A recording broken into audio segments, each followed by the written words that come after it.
turn the log up. Ooh. Turn this down. Hell yeah. Katara Hanada is the GOAT. Oh, boom! Look at that. 待たせたようだな。 All right. So it was on -17. Hopefully that's fine. Here I am in Pirate Yakuza. Just wanted to show before I load back into the save file that I was in. Shut up. So here you go. Champions Ring, which means I've defeated Amon.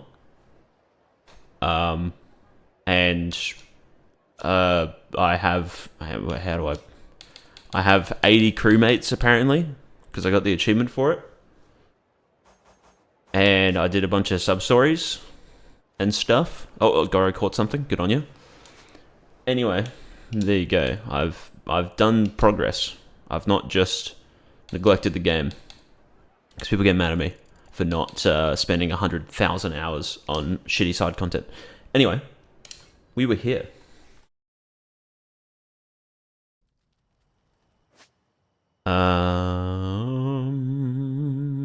Was there something I needed to do? Yeah, I needed to just make sure. Too easy. Subtitles? Are you on? Are you on subtitles? Yes. Alright. So I believe what happened in the last stream, right? Beat Saitama. And I'm saying that I can beat the rest of the game in one stream. Preposterous, except it isn't. Watch this. And also, yes, I am playing in Japanese. You may have just heard Hidenari Ogaki speak just then. Glad to be here. There you go. Ready and raring to go, Captain. Yep. We've been waiting for you. Yep, playing in Japanese. Oh, fuck. Good to see you, Captain. Hello, no, shut up. Should I hit the hay? Yeah. I've also cooked every recipe with the cooking minigame. Good on me. Good to see you, Captain. Me with Shigaki. Hey there. You're not Shigaki. Why does it look like I have to talk to you? What? What? Okay, I just have to stand on top of him. That's apparently what I needed to do. Shut up. Sounds like Chinese. You could be correct. Maybe I'm secretly tricking people. It's not Japanese. I actually selected Chinese. The game is. So here's the thing. The game is actually 5 nanoseconds long. I'm going to turn them on my computer. The game is 5 seconds long, but I don't want to do this bullshit. Mastery, stop speaking to me. But so much of like chapter 2 and stuff is forced side content, and then there's also just shit. I'll show it when we get to it. Oh, dude, are you serious? The main story, anyway. Oh, base Roblox ad. Hell yeah, Mullock. Should I hit the ad button right now? Oh, for fuck's sake! What the? Why do I have to go here? Anyway, when you go to fight whatever his name is, Mortimer.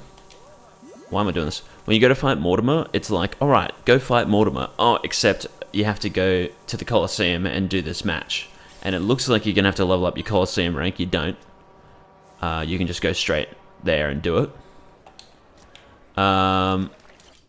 Then it says, okay, now you've completed this match to verify yourself to be able to fight Mortimer. But you need to upgrade your cannons. Don't worry, I've got this secret cannon that is very good, and you'll go use it and you'll be like, damn, this is a very good cannon. Anyway, and that's a long battle. Then it's like, okay, now you've done this, now you can go fight Mortimer. You go fight Mortimer, and then it says, hang on a second, go back to the ship, Jason wants to talk to you. Okay, Jason, what do we want to talk about? Oh, Masaru. Oh, okay, now I have to go do all this stuff with Masaru. Anyway, he leaves the crew, and then you fight him, and then he rejoins, and you have a big moment of like, oh, we were friends all along. And then you go back, and then you fight Mortimer. And it's like, why did I have to do like 17 steps after you told me go fight Mortimer? And also, there you go, there's the fourth wall breaking thing. The irony of this cutscene being like, oh, look at... Wait, you have to pay, don't you? No, you don't. Haha, see, bitch. Yeah, the game being like, oh, people skipping cutscenes, and then I skip the cutscene just then.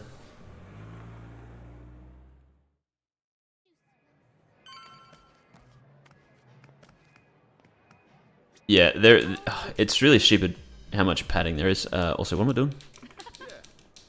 Oh, okay, I just have to go talk to her. Now what?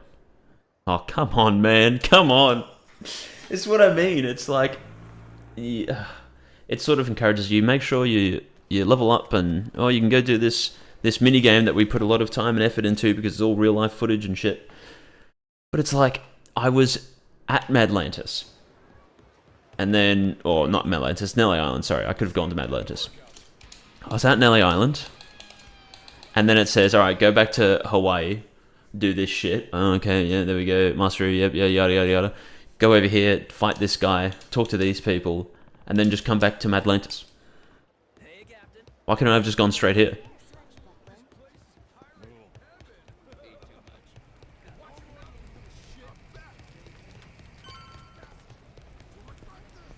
Bastard. This place is pirate. Oh. Big man? Yeah, literally. Wait, what am I doing?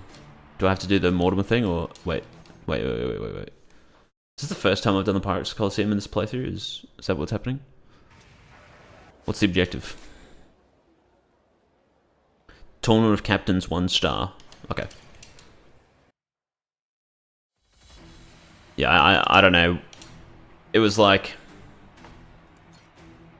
Oh, sweet. Oh wait, no, I have like no one.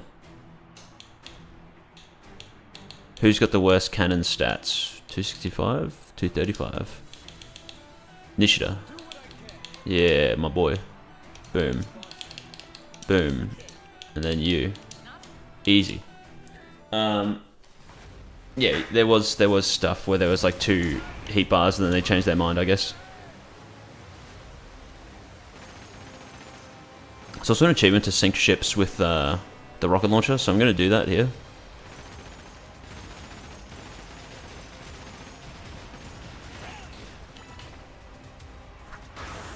Easy. Hopefully that counted. Even though it's not sunk. But it's been defeated.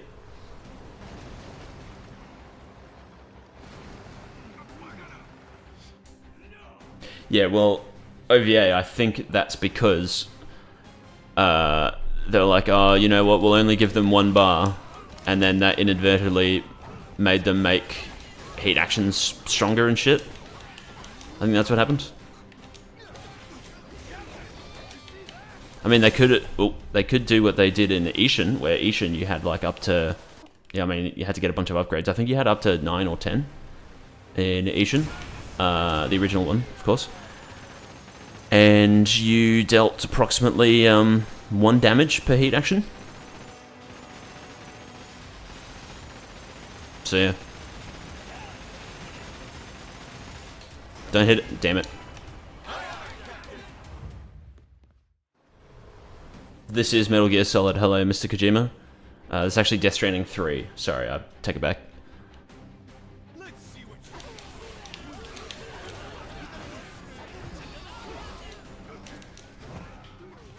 Watch this heat action time. Oi!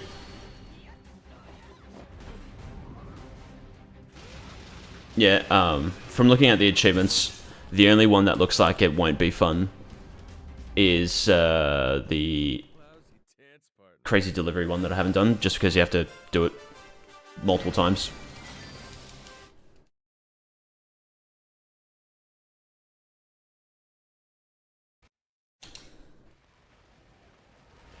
Alright, now what? Conquer Tournament of Captains 1 star. I've already done that. What?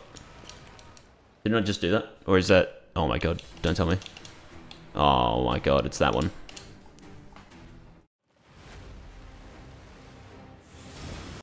Like a Delivery Man franchise. Oh, here we go. I can sink those ships on the side with the rocket launcher, that's for sure. Oops. Alright. Can't sink the main ship though, because then the other ships just become like intangible.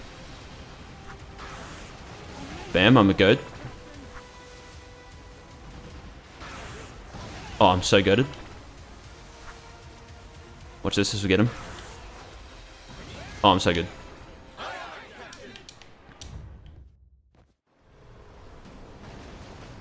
It's Kojima approved. Thank you, Kojima.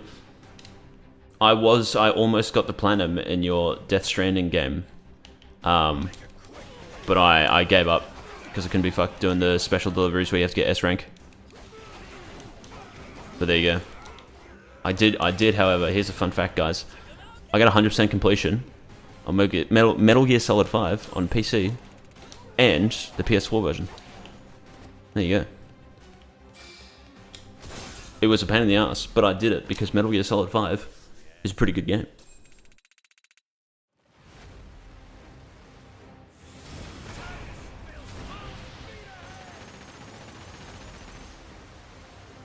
Can I get a free copy of Death Stranding 2? No.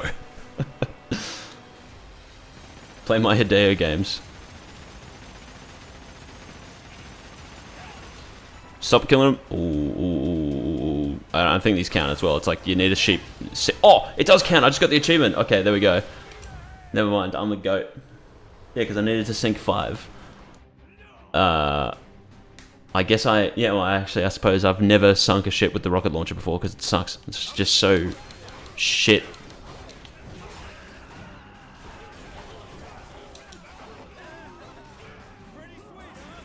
Fuck.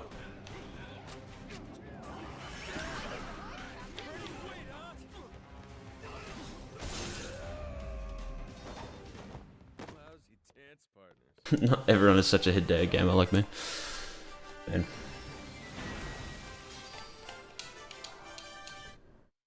You know, I always say this to my brother and one of our mates who played a lot of Death Stranding as well and Metal Gear Solid 5. Death Stranding, it's hilarious because the first part of it, why were those guys like running away so aggressively? Oh yeah, here we go, let me get the golden ball. Thank you, Japanese dub Noah. Anyway, the first part of Death Stranding, before you like cross the sea and get to like the other part, is really shit because you have like nothing and it's just a lot of like run back and forth in the same area constantly as it's like trying to teach you the game and stuff, but it just takes forever. And then also I don't even think in that first area there's like a low raw moment until you get to the end of it. There is in the tutorial, like the opening. But yeah, it's pretty shit. And then you get to the second part and it's just like, holy shit, this game is actually amazing. Oh. Ain't even worth my time. Staticular. Or whatever, staticulator, that's it. I remember this from last stream. I actually called you staticular last time as well. I'm an idiot. And also, this is going to be the long battle with the robot and shit. So, let me save here. Boom.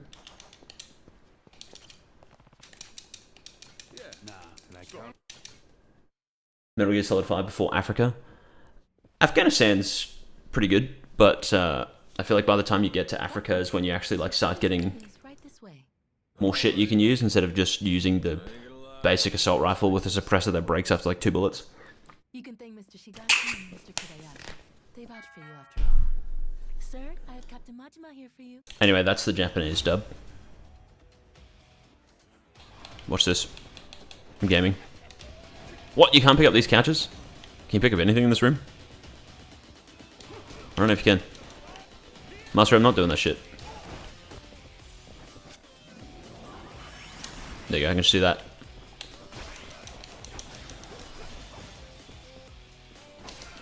I'm dead. Oh. Just kidding. Look at that, guys.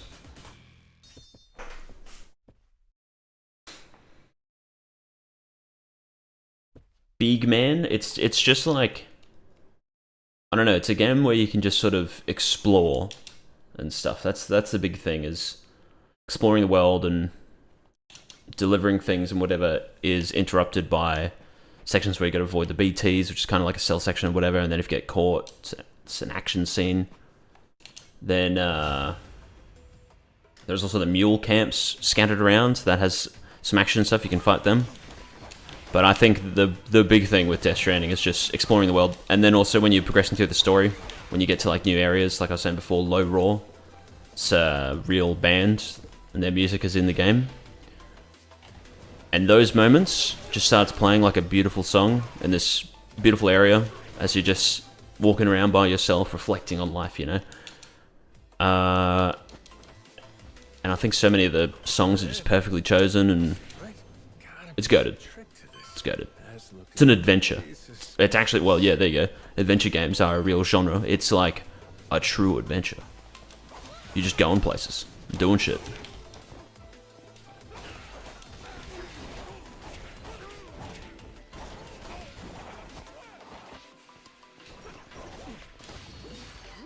Oh, Hideo Kojima.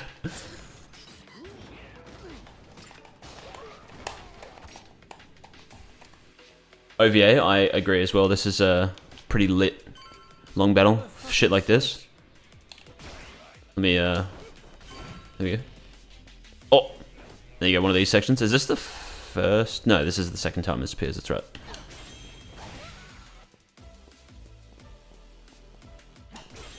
I'm surprised this mechanic wasn't like a special arena playlist where you do stuff like this. Because it would have been cool if there was things where it's like they attack you from both sides and there's like a button to swap sides or some shit like that. You can do battles like that. That would have been cool. Boom. Gonna shoot the button. Shark Zoo, this is New Game Plus. Alright, watch this, guys. What? But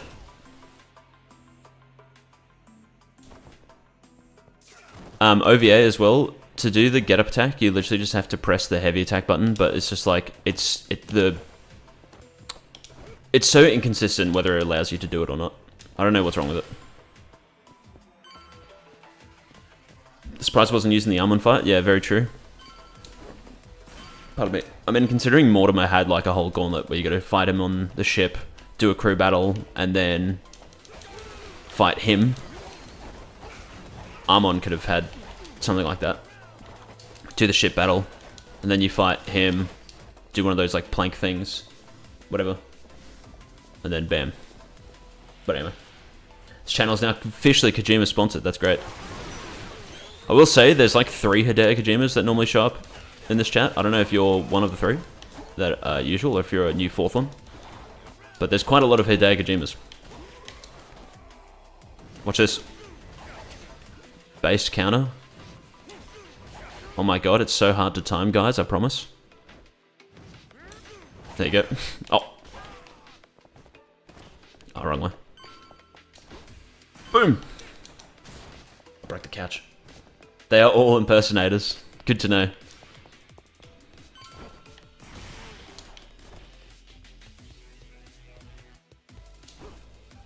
What was that in the corner? There's an item? Oh my god. Maxed out. Awesome. Hey guys, watch this.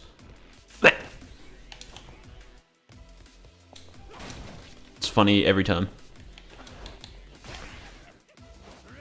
Let me, there we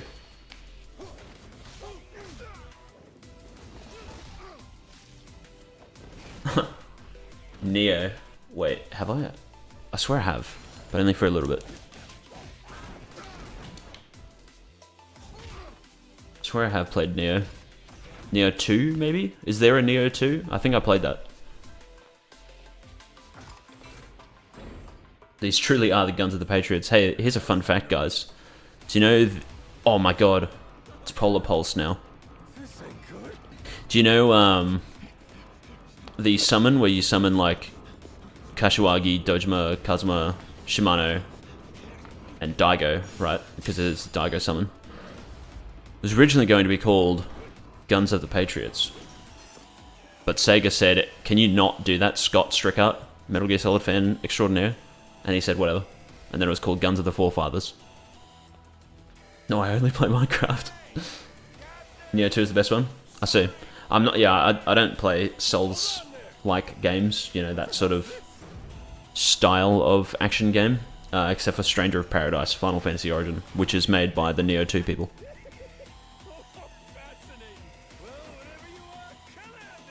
That thing's gotta have a weak spot. Do you reckon I can do this sword counter against the big robot? Oh, didn't realize that would hit me. Yeah, I can. Oh, he's so big that it misses. Oh, I hit him with one hit. Based counter. Anyway. I'm dead. Oh, shit. Now, turn it to scrap metal. I'm glad, there we go. Couldn't get between his legs. Easy. Oh, Jesus Christ, I destroyed him.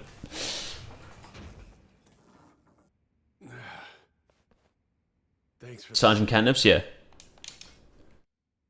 Sekiro's a rhythm game, true. Did you know, in Yakuza, there are Kiri Kazuma Dame Danegai? If Tucker's anywhere, Yes. it's probably in here. Hey, fuckhead! What gives? I got Shigagi's go-ahead and everything! Anyway, I don't know why the Japanese dub sounds weird today. Anyway. The Dragon of Konami. I don't know about that. Or maybe, no, actually, maybe you are, because the Dragon of Dojima is constantly disrespected and mistreated by the Tojo clan. So, could be accurate.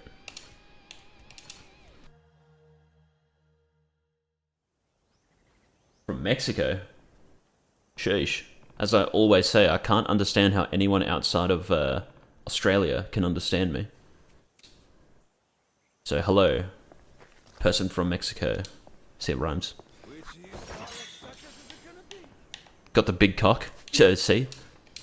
Right, now that I've done that as well, my previous save file is that one, for that long battle. I'm going to save over this one. Boom. Even though I don't really need to anymore, because I've done, like, the video I needed to set up these save files for, the composer appreciation video, which I need to change the title of the video. Anyway. Really don't sound that Australian? Well, I've been told by some people when they've heard me speak for the first time, they go, wow, you literally sound exactly like Steve Owen, and I just look them in the face and I just go, what the fuck are you talking about? It's Lord Sokai. Oh, and Josh Keaton.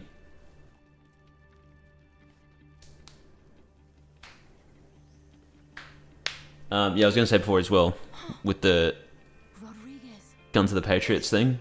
Yeah, the previous localization lead was a huge Metal Gear Solid fan. However, he, as I always say, Metal Gear Solid fans are the only people that don't like Metal Gear Solid 5.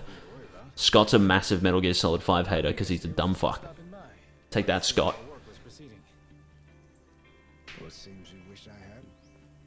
I think Josh Keaton as well as Rodriguez does a really good job. Word of advice: keeping secrets doesn't feel too neighborly. We all want to be buddies here, don't we? I'll say.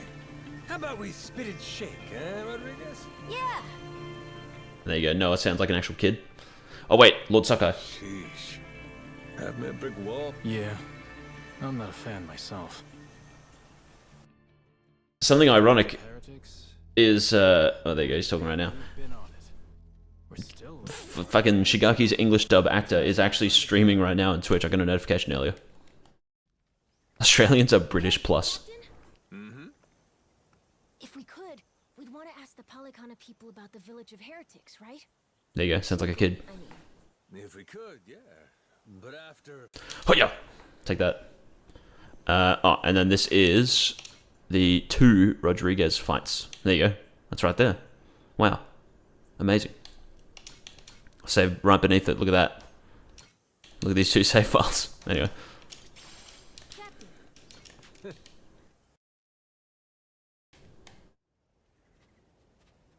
Whoa, close one. What's with this place? What are these rocks everywhere? Everywhere. Yeah, be careful, eh? Goro's sniffing the rock. Suspicious. Anyway, look, that's the old man's house. If he was called Hideo Kojima and instead of saying this, sailing the 7 seas, he was making Hideo games. That's it, yeah.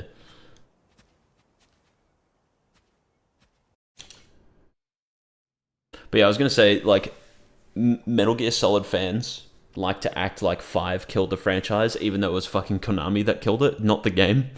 Eh? What's that? Anyway, he's old man, and now we're gonna fight Rodriguez.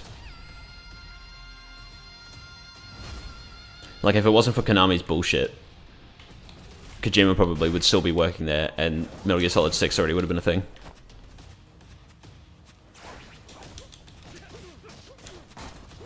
Oh wait, I just realized he's got a sword. Can I do the sword counter hit action? Oops. So you have to hold fighting stance to do it. Okay, no, you can't do it. Bitch! Alright, watch this.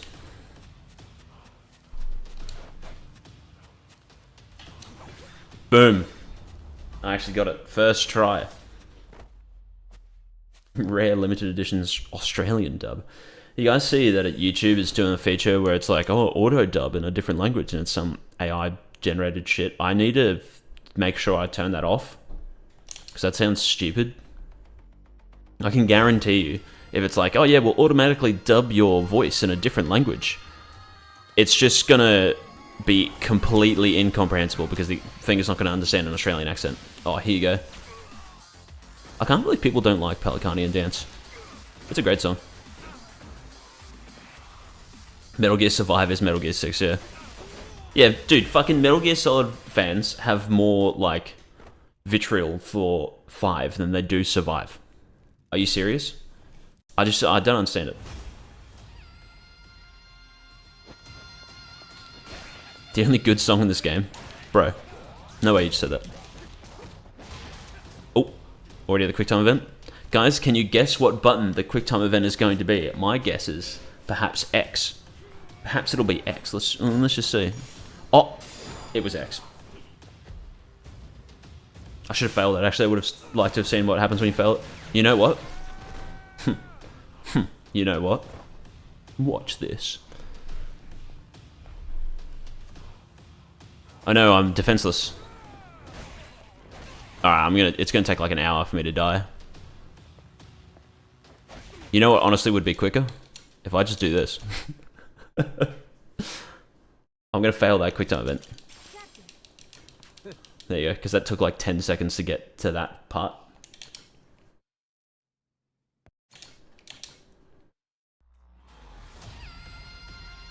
Won't work because of the barbs. Margin will still bite that shit. Outcasted rum. Oops.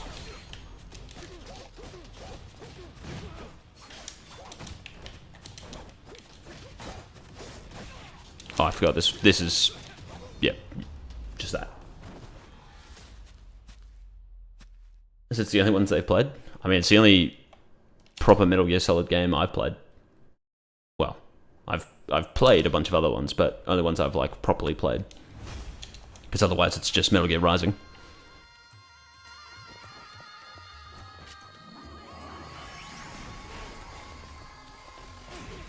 Like, I can understand people saying, you know, Metal Gear Solid 1, 2, 3, they're all better than 5 or something like that. But when people just say outright, no, it's shit, it's like, why do you think that?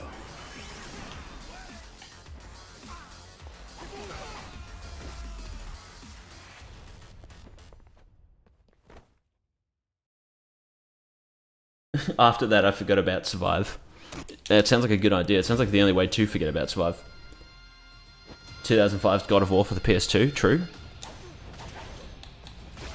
Rodriguez, swing at me so I can, there we go, break your neck.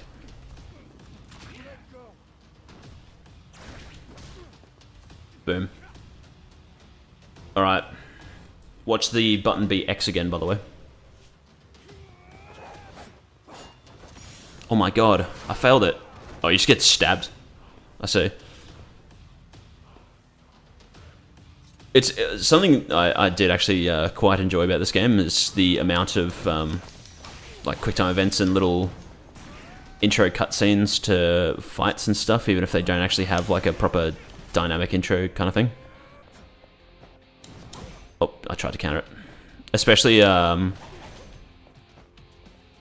you know, like most of the QuickTime events, gameplay-wise, I'm trying to counter, but there we go. It has like slow-mo when he goes to attack me. That was weird. What?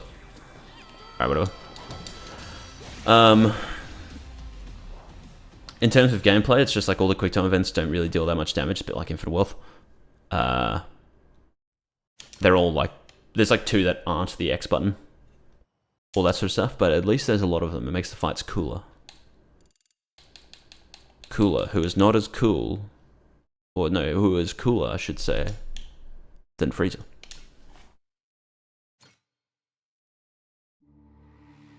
The Nele Island Yakuza.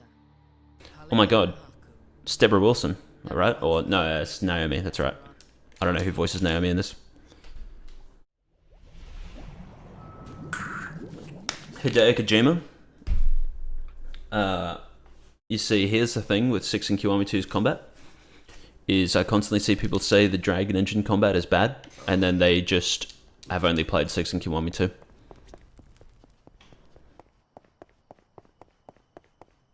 It's like, you know, I forget the name of the movie. It's like that war movie, and there's the scene of the Germans, we'll say. And they do like they hold up the number 3, but they use like the incorrect fingers because Germans do it differently. And then it's like, oh, he's secretly a British spy. That scene, the guy holding up 3 is people saying Dragon Engine combat is bad, and then the dude staring at him is Yagami. Inglorious Bastards, that's it. Our casted rum, like genuinely, look, you got the silver Shinada badge. I don't mean to be mean to you, sorry, but what's wrong with you? Kiwami 2 is Yakuza 6's combat, but literally with improvements. Like, they added back some of the shit that they just removed for some reason. They added like 100 extra heat actions, and they removed a lot of the fucking annoying bullshit. And also, like, extreme heat being the only way to get heat actions in Yakuza 6. That's not a thing anymore because Kiwami 2 has so many extra ones. Extreme heat also isn't something you can just spam relentlessly the entire game. Oh, I could have fast traveled.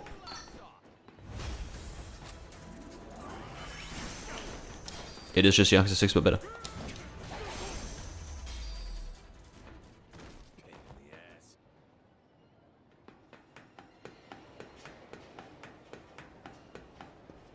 They should never go back to Zero's combat. But they could go back to Kiwami's combat, but never Zero's. I'm looking forward to Yakuza 0 Director's Cut. I'm not looking forward to dealing with the gear system without upgrades. At all. I hope Yakuza 0 Director's Cut comes out, and they're just like, alright guys, we got rid of it. We got rid of the gear system. I'd be like, oh! I'd come. Is this I don't think this is anything, but I'll save just in case. Boom.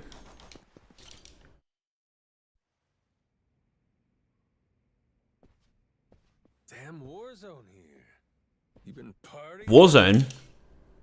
Holy shit. Margin was playing Call of Duty? The Judgment games would be better if they had Somia. But they have Soma. He's close. Sort of, in name only.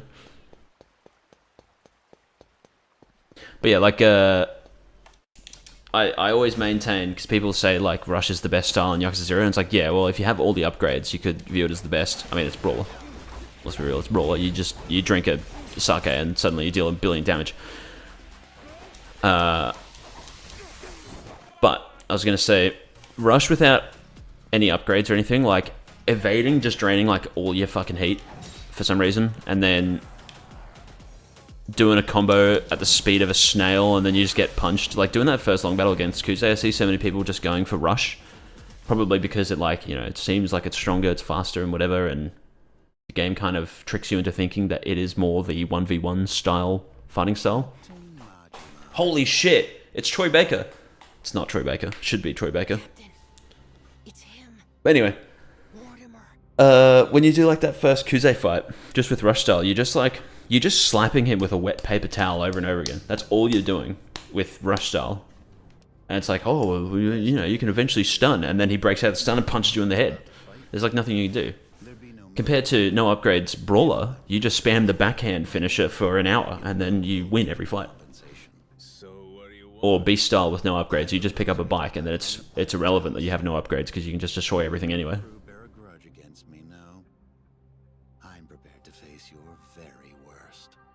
One dumb beaver? Yeah, very true. I still don't understand what the idea behind the health regen mechanic was. Because it's like when you get like late game, it's fine. You can just quickly do a heat action anyway, and then like get rid of all the health that they may have regenerated. But it's just so strange. Holy shit! There we go. Guys, this is why you're playing the English dub, literally just specifically for this guy, I promise, because he's now voiced by the guy he's modeled after. Why'd you say it like that, Noah? Should we start placing bets on who shows up next? Big Man, I see as well saying Zero in the Dragon Age, even with the gear system. It probably would be better.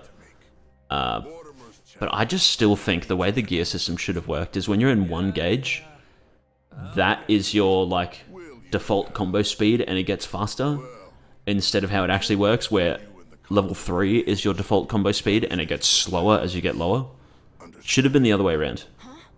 And that's why like Pirate Yakuza's thug style feels so much better, because you just permanently have level 3 heat, like combo speed, and then you can improve it from there. You can get faster combo speed from there.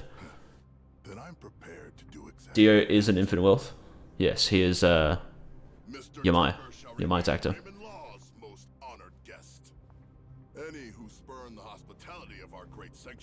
Anyway, I also thought when I was playing this that Samoa Joe, that's this guy, I thought like, oh, he's just doing some like weird character or something, and then I just realized that's just like how he talks as Samoa Joe. He just talks like this, like he's a villain. It's hilarious. Anyways, shut up. Can I fast travel? Yeah. Oh, the fast travel. The fast travel in Atlantis is so shit compared to the castle fast travel in Gaiden. Just press X on a door and it's just like, hey, do you want to teleport to literally anywhere on the map? Yeah, sure. The only downside is like teleporting to that street entrance. You teleport in a weird spot, but that's it. Goodbye, Sergeant Catnips.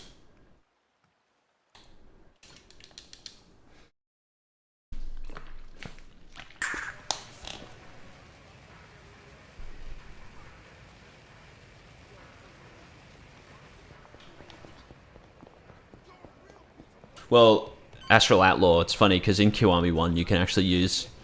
you can definitely use Rush as a more group style thing because of that big charged kick finisher.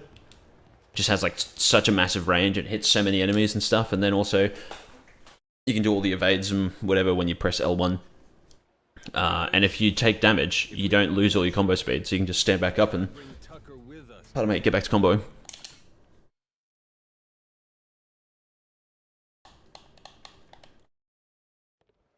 OVA, literally, Zero's combat is good, just except for the stupid gear system, that's it. Oh! Holy shit, he said the thing! Anyway. Like, it just annoys me so much. Even doing New Game Plus, going in, like, Premium Adventure, just to record something, I've got all the upgrades on both characters. Got a big chunk of Legend upgrades as well. And... It's just annoying having to constantly generate my heat, and then if I use it, I'm like at a massive disadvantage. What do I have to do now as well? I've just realized. Is it the silver one? I think it is. Let's have a look. Time to go all out. Yeah, okay, here we go. So this is the section I was talking about earlier in the stream as well. So you do this, come down here and do that. After we do this, there's like 17 extra things we're going to do. So basically the story is... Mortimer's appeared, and he's like, hello, Marjima, I'm not Troy Baker. And then Marjima goes, okay, we'll fight you, you punk bitch. Oh wait, I don't need a ship sinks anymore for the rocket launcher. Haha.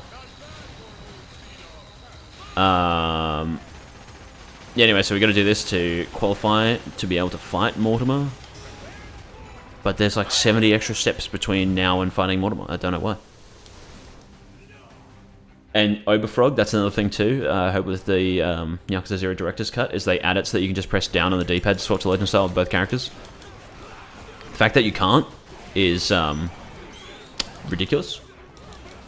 I mean, I know it's supposed to be a secret, which, you know, is still cool, because a lot of people before playing 0 do already know about the Legend style being available in the game. But the other way that they could have worked around it was making it so that you just press the button you've already pressed like a second time. So if you're in Brawler, you press up on the D-pad again, and then you go to Legend. They could have done something like that, but no, you just have to pause and press triangle, and it's like, why? The only benefit of it is it means that you can, if you're in like Breaker, and you want to swap to Thug, and you're outside of combat, you can double tap the switch to Legend button, and then you're in Thug. That's the only like good thing about it, and that's it. And that's something that's not even that useful.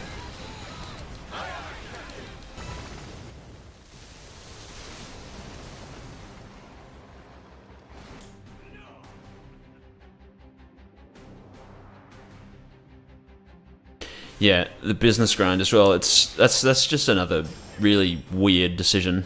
Is obviously you end up fighting enemies. Like you get to the next person in the bad guy 5 team, and you have a little boss fight against them. It plays a cool song, Troubleshooting Star, and Interplanetary Spark, and all that sort of stuff. But why is it that unlocking the iconic fighting style for both characters, that's like the special 4th fighting style, and it hasn't got much to it, but it's super cool, and it's got a cool cutscene, and it's like, oh my god, I get to play as Mad Dog Majima. That's so cool. Why is it locked behind a massive fucking series of minigames? It doesn't make any sense. It's like how Amon has always been locked behind sub-story completion. That's never made any sense. Why? No, fuck you. Take this. Hey, I'll hit him eventually. There we go.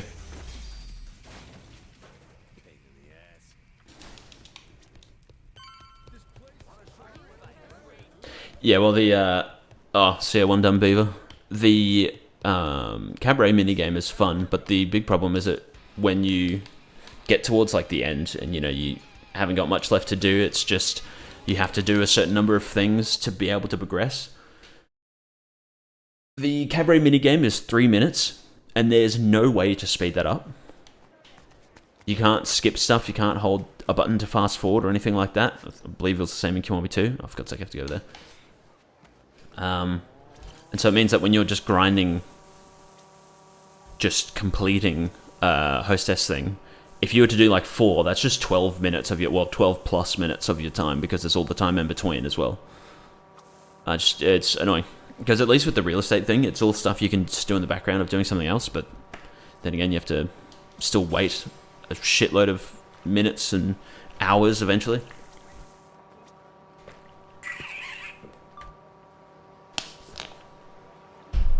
Based auto cruise feature. Monkey. There's a monkey in that tree. Oh, a treasure chest. They don't want to have a game where Kiri's in the Yakuza? Well, unfortunately for them, they're a bunch of pussies. Oh, here we go. That's what this is. Yes.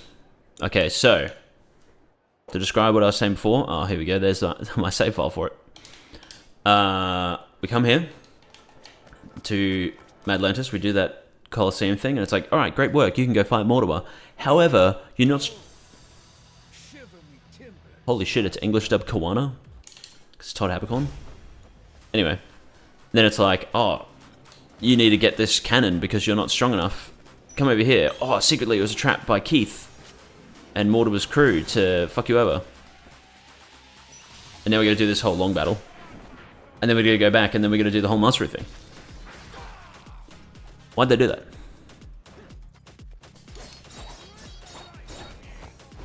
Can you stop guarding? Are you serious? You're just sitting there guarding for like an hour.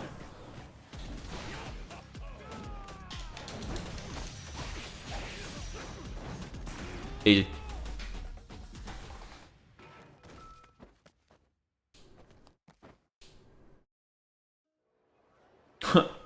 They give you all the stuff to increase your stats, and then there's no New Game Plus.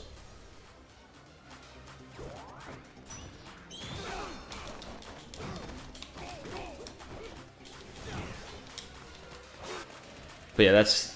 Speaking of that, that's another problem I have with Armons, just in all the games, is how you go through all this stuff, you do like the ultimate combat challenge, you defeat this tough enemy, and then it's like, alright, here you go, here's like a super cool reward that you can't use on anything unless you do New Game Plus. Because like, the 2 Guidons give you the War God Talisman for beating Armon. I don't think any of the other ones do. And that's it's a very cool reward because you can like fuck around and have fun just doing heat actions constantly.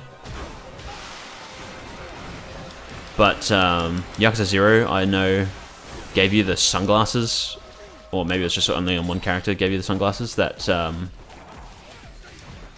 increase your weapon attack damage or some shit like that. And it's like, okay, can you use that on no one?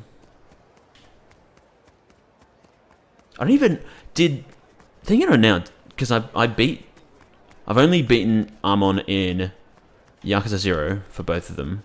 Judgment, I did Super Armon and Lost Judgment, which doesn't count, and then the 2 Guidons. Does Judgment give you anything for beating Armon? Well, so here we go. Here's Keith. 2 less appearances, very true. Huh? You're back again, Keith? Yep. Oh, you want another round? But here you go. Here's the first appearance of Storm of Blades, guys. Well, maybe he'll be what makes the difference, eh? Could be. This brawny course. Anyway, the music is loud compared to the voice acting. Yeah, here we go. It's a great song. I'm gonna only counter. Oh my god. That's amazing.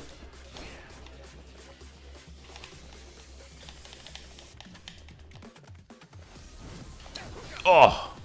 I can't believe I'm actually timing it, because every time I try and do it, it just doesn't work. Damn it. Speaking of which. Oh! Yes! Actually, I wonder if, because I'm on easy, I wonder if the difficulty increases the timing. I doubt it, though. Oops. Okay, that's a different attack. Fuck you. Enter heat mode. Still don't understand why taunting does nothing in this game. Here's another thing as well that I just thought about. The only people I've seen that don't have the auto camera disabled in this game has been me and my brother. People gotta disable the auto camera in this game because it sucks shit. Every time I see clips of someone playing this game, it's just like the camera's just fighting them, like it's Yakuza 1 all over again. Because the camera's sexy as fuck in this game. Whoa. It's like I'm playing Choreo 2.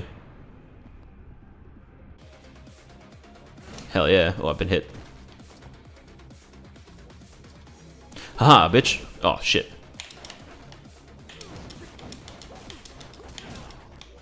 Here's a cheese that works on some enemies, by the way, if you just keep doing this over and over again. Except he's not. There we go. He wasn't locking on for some reason, but now he is. Easy. It blows up your PS4, that's the reward, yeah.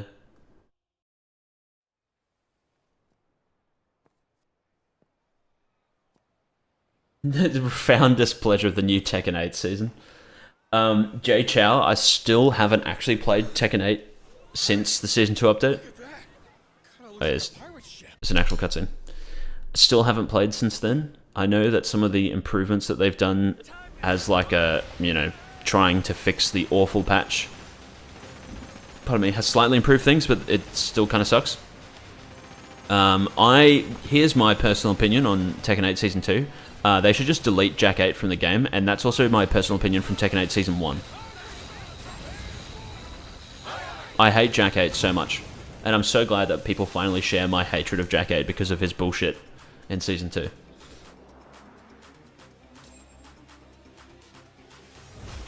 Where's the... There it is. Glad Jack the Collector is also a boss you fight like 3 times.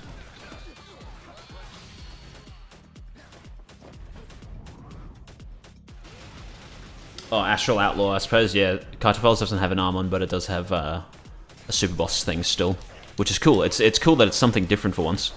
You don't get a reward, but... Or... Do you? No, you don't. I don't even remember... Do you even get anything? Do you get a trophy? Whatever, it's still a cool fight. It's just unfortunate that it's Tesso's fighting style. But it's a great theme. Different enemy for once. Also, this is going to interrupt my mortal reversal. There we go.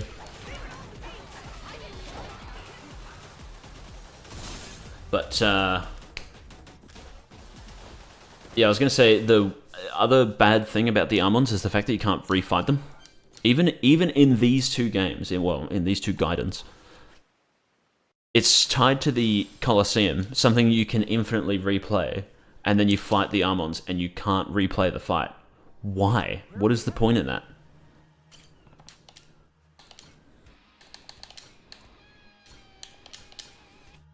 So stupid. Goodbye, Mr. Kojima.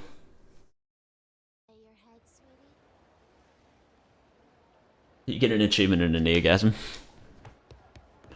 At least the Armons post Yakuza, well, post Ishin, sorry, all had really cool themes, because before then they had themes that weren't too special, or they weren't actually unique. Like the PS2 games, I don't think had unique themes for Armon. Anyway, so thank you, Benjamin Diskin. Number 1 from Codename Kids Next Door. Anyway, so you go there, you do the fight, and then he's like, alright, now go get the cannon. You go get the cannon, it's actually secretly a long battle, then you do a boss fight, then you're going to do a ship fight, and then you go do a crew battle, and then you come here, and then it's just like, oh, actually, sorry, Raymond Law wants to talk to you. Okay, let's go talk to Raymond Law. I don't know why the Yakuza games feel the need to do this. Like, this is actually something I was thinking about as well. Oh, goodbye, OVA. Even though it's a bloody weekend, that's unfortunate. Have a good sleep, mate. Something I was thinking about the other night was how, if you are the kind of Yakuza fan that's just like glued to side content, you know, like the sort of person who Dondoko Island becomes available and they spend like 100 hours in it and they fully complete it. Something that shits me off about these games is that if you're a side content person, as soon as you gain access to the side content, most of the time, unless it's something like, oh, you need to get more money or some shit like that, and the easiest way to do that is to progress in the story, most of the time, the game never interrupts you. It allows you to fully complete, like as soon as you get access to Dondoko Island, you can fully complete the entire Dondoko Island thing without having to progress the main story at all. It doesn't interrupt you at all. It doesn't force you to go do something else.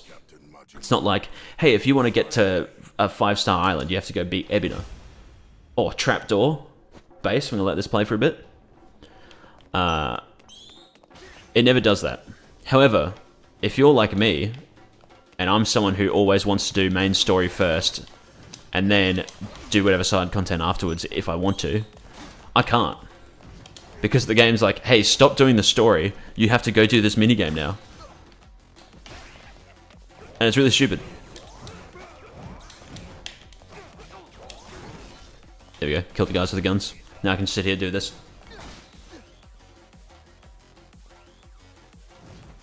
Yeah, Yakuza 1 Armon was just like a standard boss theme.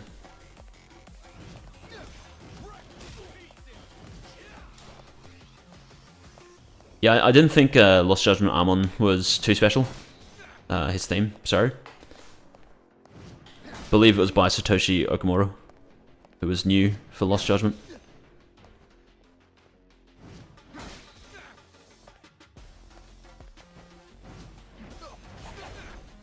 Why do they, like, block the second hit this enemy type? Oh, shit. Never mind, it's all good. Easy, now I can sit here, because I don't think any of these guys have guard break attacks. They should remove attack upgrades, Michael. I'm going to be completely honest with you. Yes. They honestly... They can keep the rings giving you like good stat upgrades, but like these, the health as well, it's a bit more understandable, but like attack, having so many attack boosts, why? It's not like you don't deal much damage without them anyway. Yeah, enemies don't have much health in this game. You become absurdly overpowered, but then it also just wastes so many of your points just like upgrading, that sort of shit. Anyway, that's Trapdoor by 83 Key. It's based on. Couldn't really hear in the background probably, but whatever. I was listening to it while I was talking to everyone. They never balance them. Yeah, exactly.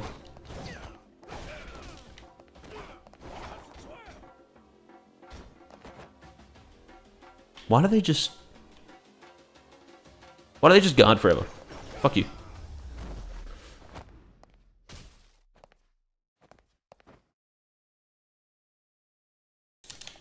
Oops. Because Martimer's stupid. Very true. Anyway, so there we go. Did that. Listened to Trapdoor. We were like, hell yes, cool song. Except that fight probably went for like 2 seconds if I didn't sit around doing nothing. So we wouldn't have been able to hear the cool chorus bit. I'll beat your whole ass off, Ray Chase. Voice actor of Noctis Lucis Kylan.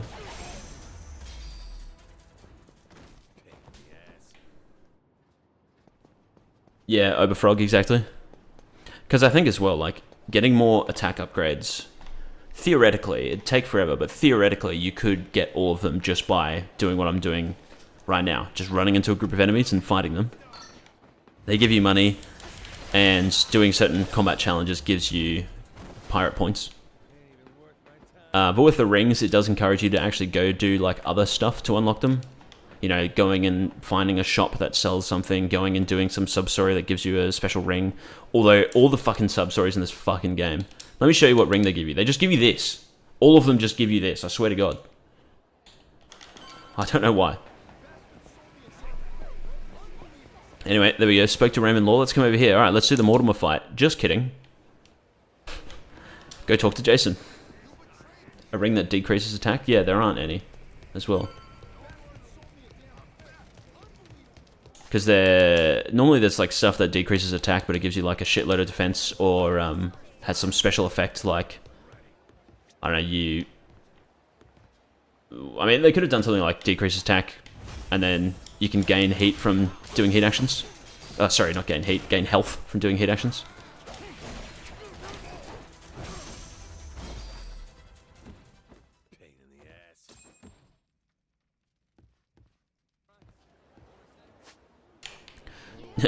Yeah, Kiwami 2, well, Kiwami 2, when you deal such absurd amount of damage, the funny thing is, it just seems like you do. I'm having a sip of water. Here's Jason's English voice actor as well. I think he does like he's really fitting for Jason. We know this isn't the first time they've talked. Was it something Masaru did? Made you start suspecting him? Today, I guess he had this kind of nervous expression on his face.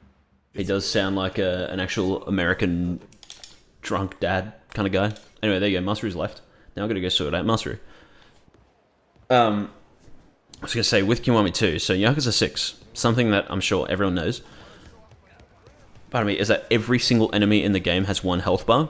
And the problem is, that ends up feeling like enemies don't have any health. There's a shitload of, because Yakuza 6 is like, oh, Dragon Engine, power of the PS4, yada yada, we can put 50 enemies on screen at once. And so they made 50 enemies that all have 1 HP. And they all have tiny little health bars. And you can see the difference in the size of health bars and stuff, but... What's up?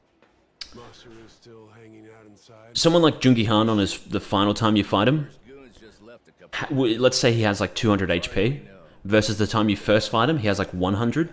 Both instances, he has the exact same health bar, just 1, and the exact same size of health bar because he's the boss. And so in Kiwami 2, they fixed it. They were like, here we go, multiple health bars. Except they fucking overdid it. 1 health bar in Kiwami 2 is like 10 HP. So if an enemy has like 10 health bars, they actually just have 100 HP, which means they die in like 2 hits. And so Kiwami 2 is funny because you can get special setups where you like drink the Kiwami soda or whatever it was, get to low health, and then do a heat action against Ryuji, and you can literally kill him with 1 heat action. Because the game also doesn't have any sort of restrictions like the later games do, where it's like they stop to a certain health bar so they can do a quick time event or whatever. Or like a mortal reversal. But yeah, so because of that, Ryuji has like a reasonable amount of health for a final boss, but it just doesn't seem like it. Because you just chunk through his health bars so quickly.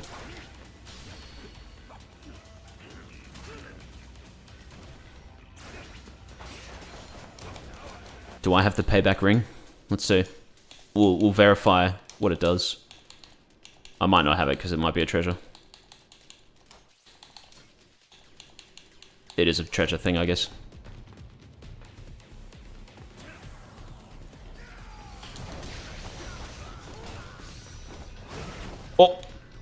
when flying. This is a weird theme. I forget who did it, but it's like really weird and unfitting for Masaru. It has like some fucking didgeridoos and shit. But then the part that I showed off in my most recent video it's like a really cool bit of the song, but it's at the end.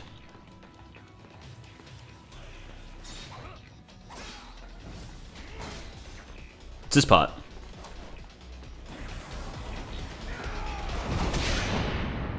Oh my god.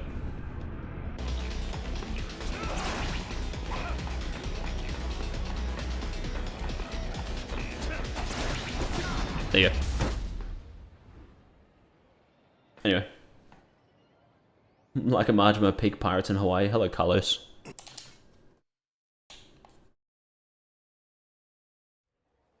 Oh, hell yeah. Beat Lost Judgment.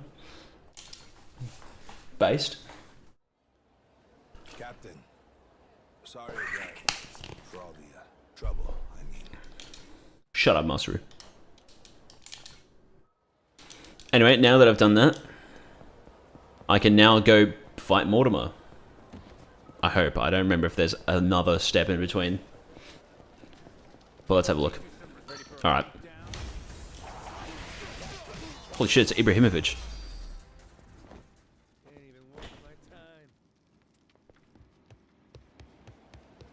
Lost Judgment as well. I've it's like 2 nights ago. I was rewatching my highlights video I did of my Yakuza 0 fucking scuffed playthrough stream, and I say how all the games just have unnecessary padding and yada yada. Oh, here we go. That's the save file I was about to do now, I think.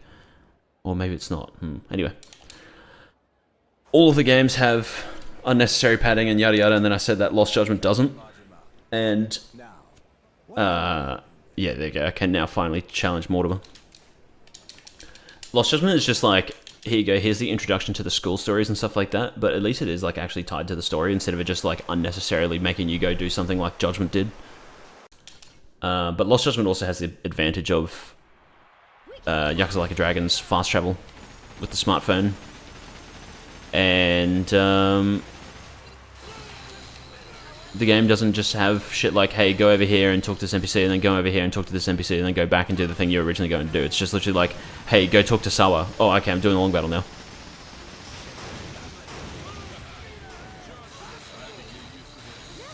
Compared to Gaiden. Gaiden's only like, hey, go do some side content for a while. It's just the arena, just like level up in the arena, which takes like 10 minutes. And then you can just do everything else. You only need to get to like silver rank as well. Thanks, Ichiban. What theme goes real hard in the whole series? Kuki. Yamai's battle theme from Infinite Wealth.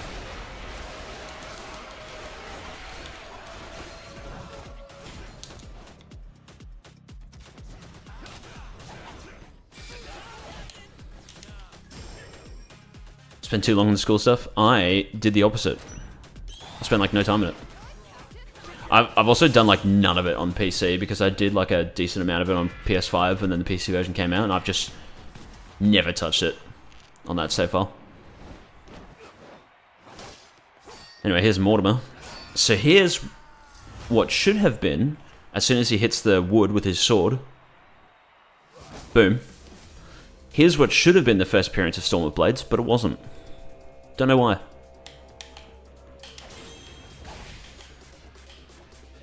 Oh my god, it's Melantis. See that back there? Welcome, Melantis. Holy shit, is that confirmed for the next Gaiden game? I'm just looking at it now. Anyway. Kiwana Dynamic intro is goofy, because they fly in the air and punch each other.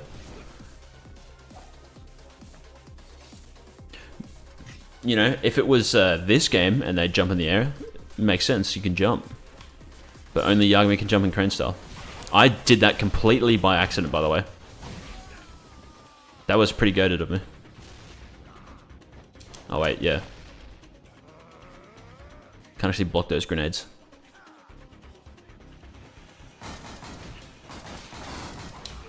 You bitch.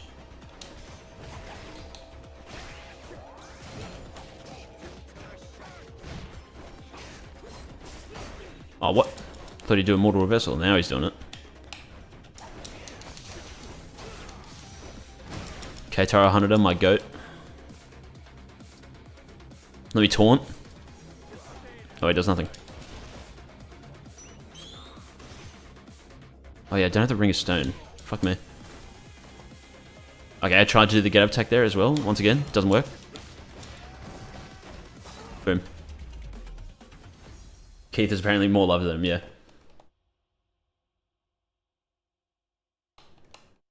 Yeah, the detective gadget stuff is like a compulsory sub-story sort of thing. But, I mean, obviously if you don't know what you're doing, it takes a bit longer. But, like, all it is, when you get the sound one, is you go, like, around the corner to, that also, this place is Pirate Heaven. Go around the corner, you look up at a guy, and then you fight him, and then you do some dialogue or whatever, and that's it. You don't have to go anywhere else. And then when you do the one where you go to detect the signal, it's just on the other side, and then I think you fight one guy as well, compared to, again, Judgment, what it does, where, it's like, the Kaito Captain Cop thing is like 15 steps. It's so annoying.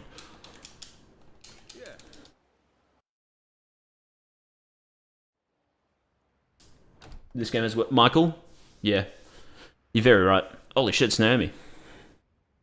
Snuck in, did you? Wasn't hard, if I'm being honest. I have a sad story. I'm so sorry. Dies 3 seconds later. Very true. Hello, Gyro Zeppeli from the JoJo's part that is going to get animated now. Oh, please. I'm going to let this cutscene play out because I gotta fucking piss my pants as per usual. You don't I'll be seem back. to be taking her seriously. Nele Island's been abuzz with discovery lately. So tell me, why haven't you reported in with her?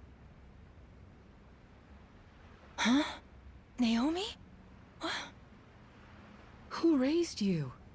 Knock before you come in a room. I know that.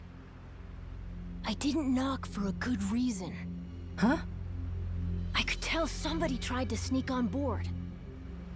Came to see if it was a bad guy. And if it was, he'd signal Masaru and me.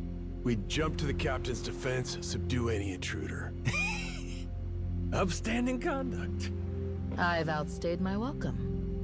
One last thing, and I'll be on my way. What's that? On Queen Michelle's authority, any news of the Esperanza treasure is to be relayed to her without delay. In her own words, betrayal will be met with death. Was that clear? And who's betraying what exactly? We consider you and your crew dear associates of ours.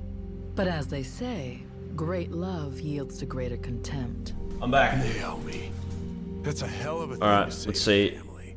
Your brother's right there. How many tens of people have left the stream because went AFK, because that always happens. Alright, I'm back. Shut up, Naomi. Naomi's English voice actor, I think, is pretty fitting, sorry, but not anything too special. Masaru? We should be there soon. I don't know what's with his English voice actor. It's very unfitting. That's Yong Ye just then. Fuck me.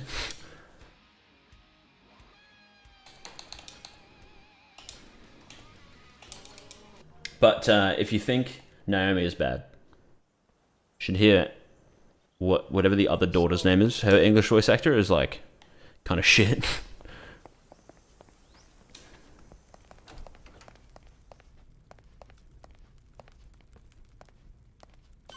I'm gonna break all the chairs. Give me a second, Rodriguez. Hope you're alright with this. There we go.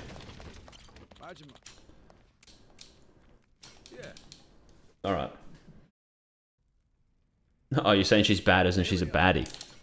Alright. Long as we keep How did the group piss and go? Oh, that's a cool cutscene. I shouldn't have skipped it. It's all good though. You can only think of how much they downgraded everything. Indeed. I think, in terms of the raw gameplay, obviously Lost Judgment is so much better, but I think so many things in Gaiden I was so grateful for, because as much as I was saying before that Lost Judgment doesn't have a lot of the like panning out bullshit, it's still a long game. Gaiden being a short game was its biggest criticism, and it makes no sense to me because one, it's like as long as Yakuza 6 and like Yakuza 1 and Kiwami 1 pretty much as well, with the only difference being that Yakuza 6 has like more cutscenes or properly animated ones and stuff. And Yakuza 1 especially, as I remember saying when I played through Kiwami 1, Yakuza 1 had a bunch of cutscenes that were like 5 seconds, which is weird. But anyway, there you go, there's that save file up above it as well. Captain. I think it was so refreshing finally having a game that doesn't take me like a week to fucking beat, and I'm like grinding it out. It was so good in Gaiden beating the game in like 2 afternoons or whatever, because I didn't feel like anything was being dragged out. There was no moments where I started forgetting things because it had been so long. It was just like, here you go, you do the castle, and then like 10 seconds later you're doing the whole thing with like Shishido and Tsuruno and stuff hanging out. It's apparently about 4. Skip.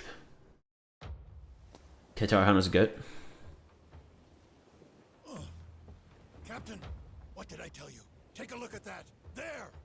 That could very well be our cave ahead. It is our cave, Tucker. Does seem like there's something there. Yeah, the story's good. Another thing that's good about Gaiden is how I always say that it's like action pieces. You know, it's like cool moments that stick with you. There's significantly shorter time between them. Pardon me. Because let's say a game like Infinite Wealth, or I don't know actually which is longer, Infinite Wealth or 5. Let's just say 5. If Yakuza 5 had like 50 moments of holy shit, this is the best game ever, all of those moments are ages between each other.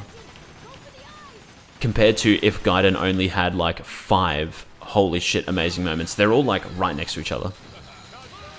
And so in the end, you get a better experience. Because there's not like a bunch of chores in between.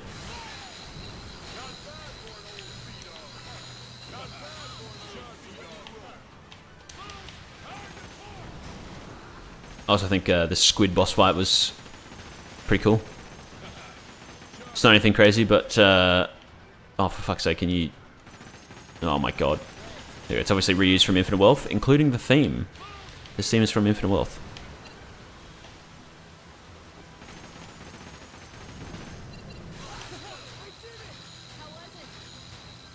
Also, why is the right side laser not green? Honest question. Should have been green.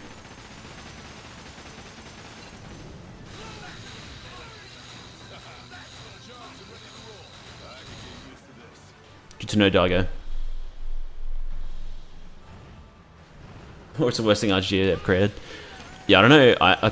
I can definitely understand people saying like, yeah, it was alright. Or people saying, oh, actually, I quite liked it. But I really can't understand people saying like, this is the worst fucking game I've ever played in my entire life, bro. It's really not that bad.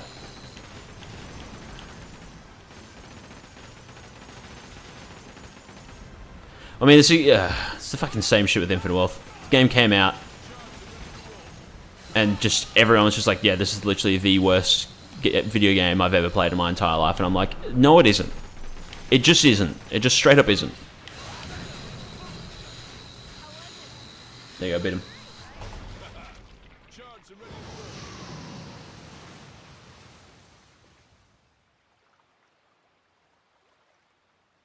Gyro, I think I know what you're talking about, by the way. I saw you up above with Tiger's combo shit. I don't think that's a thing in Lost Judgment.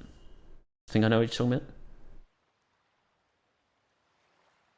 Captain. And then here's this cutscene, which for some reason is like locked to 30 FPS. I don't know if it's because it's pre-rendered. It might be because it's pre-rendered, actually. But that was weird. Anyway. Save here.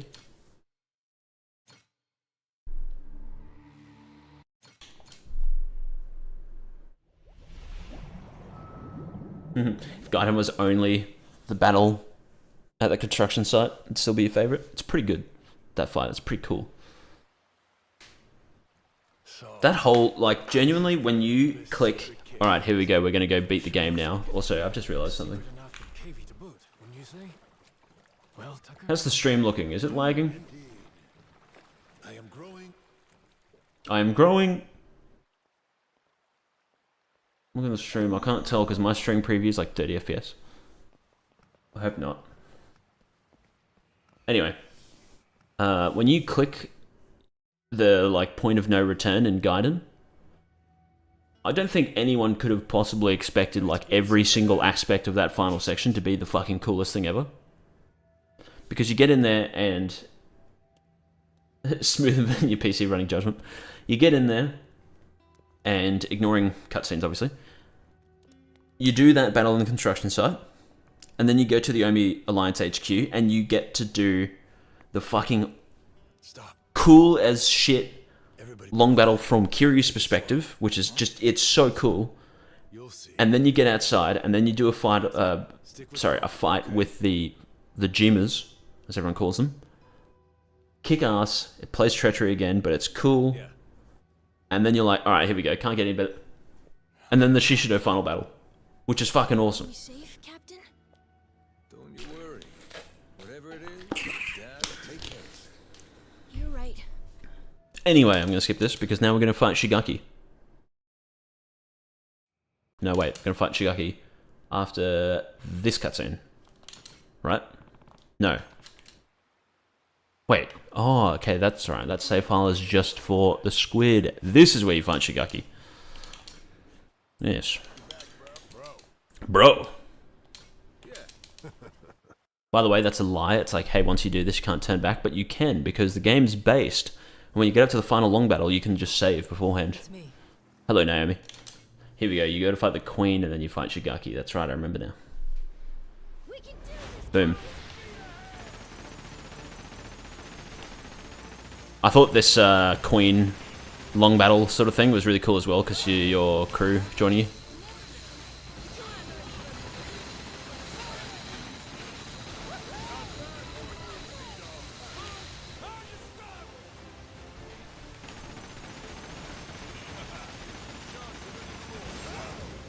I was gonna say as well, with because there's like not really anything else that you could do this in except for a game where you play as a villain that's like a final boss. Like, for example, if there was like a Nishiki game or something like that and the final battle was Kiryu, that'd be cool. But like, something awesome about Gaiden's Omi Alliance dissolution thing is it's literally like if you're playing a game with your friends and you get some cool moment happen, like your mate rescues you in you're playing Battlefield, they rescue you in a helicopter and it's a big explosion, it looks all cool and whatever, and then you get to see that from their perspective.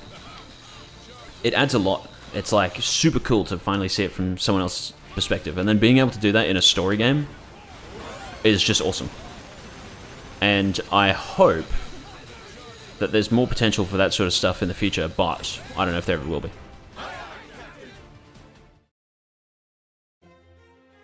Yeah, and I like this theme as well. Yeah, I think Shigaki's a good character. I think what's going to happen up after this, where he like stabs Jason, whatever, a little bit forced, but I think Shigaki's very funny as well. But I like him. He's like this game's traditional Yakuza, but not in the sense of like honor and pride and he's a big old buff guy or whatever. He's just like a lowly Yakuza who's managed to take the handles, which is cool.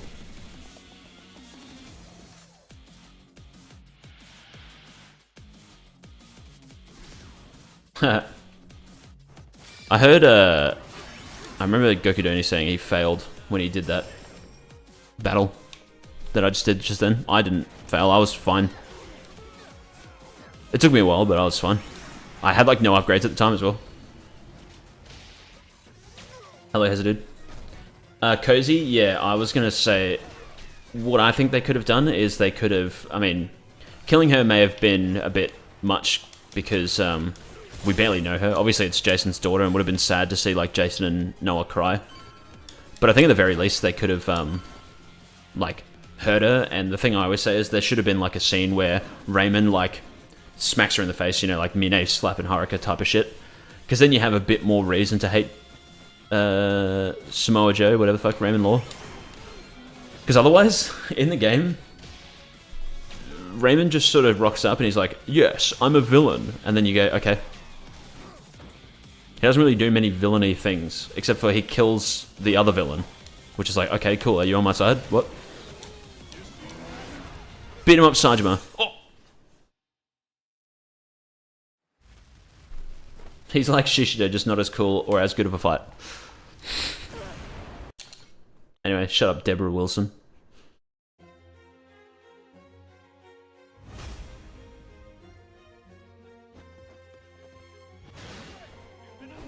Gonna interrupt the theme with this.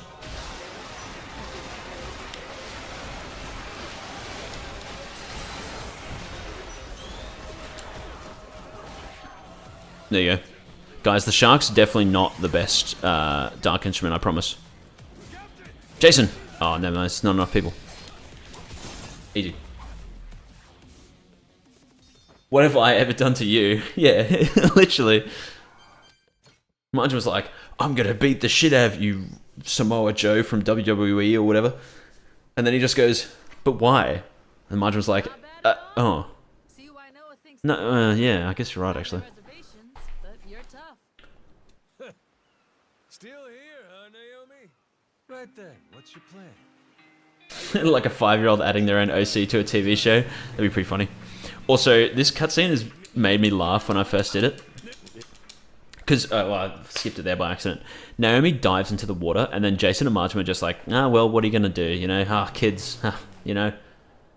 And it's like, why didn't Jason think like, oh shit, Naomi, like, call out to her, you alright? Or they had like a scene of her like swimming away. She just dives into the water and disappears.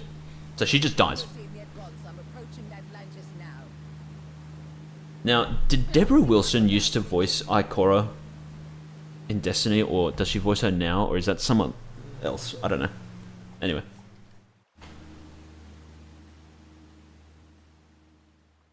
Raymond isn't far off Keith being the final boss. Anyway, yeah, so... Oh my god, Raymond Law's such a bad guy. He took over the bad guy place and killed the other bad guy. It's like, okay, he's not done anything to me. He's like... Compared to all the other final bosses of the Yakuza games normally have some sort of personal attachment to the protagonist, and it's like...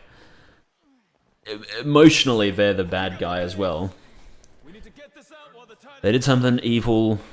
They threatened you, they did something bad to you, or something like that, but then at least in this game, he's not trying to be that, like, emotional bad guy.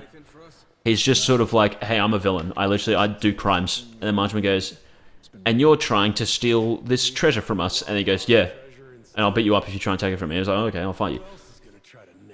That's Raymond.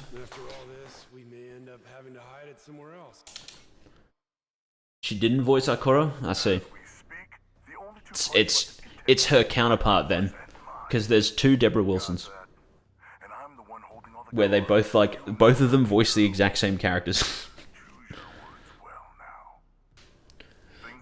Yeah, and here you go. He's like, I'm here to threaten you with violence that I won't actually do. No problem. I can make that happen. All you need to do is load the treasure, come to Madlantis, we'll do an exchange. He should have, yeah, Jack the Collector. Oh yeah, honestly, Jack the Collector has more of a personal grudge, and Marjorie has more of a personal grudge with him than Raymond. Cause yeah, here he is threatening Moana, that's her name. But then like, she just has like a bruised lip or something, and we don't get to see her getting hurt. Oh! Ha ha ho! Crushing blow, let's go. This is sick. Also, I like he's got the knife. This is in reference to the fact that Shigaki's actor plays Majima in the Amazon show. Lol. Anyway, it's probably not, I don't know. What the fuck? That heat action wasn't on Shigaki. Was it because he was in the middle of doing an attack?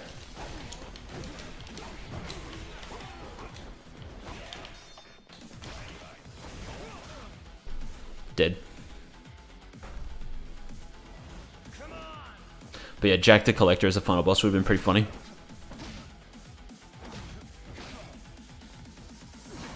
I always dream of a day where a Yakuza game does like a truly unique final boss that isn't like a 1v1, because obviously the 1v1 bosses are really cool.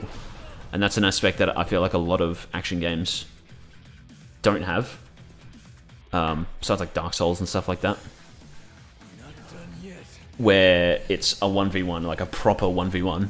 But something that could have been cool is if, like, you know, speaking of Jack the Collector, Jack the Collector comes to Madlantis or something, he joins Raymond's crew, and like the final boss isn't just Raymond, it's like, in quotation marks, Madlantis as the final battle. You fight all of them. And then once you beat all of them, it's just like, it's just Raymond left or some shit, and then you go to the second phase, and then you can have like a 1v1. Because it's obviously the whole long battle beforehand, but I think that would be cool. It's like a boss battle. It's fighting like a massive horde of enemies.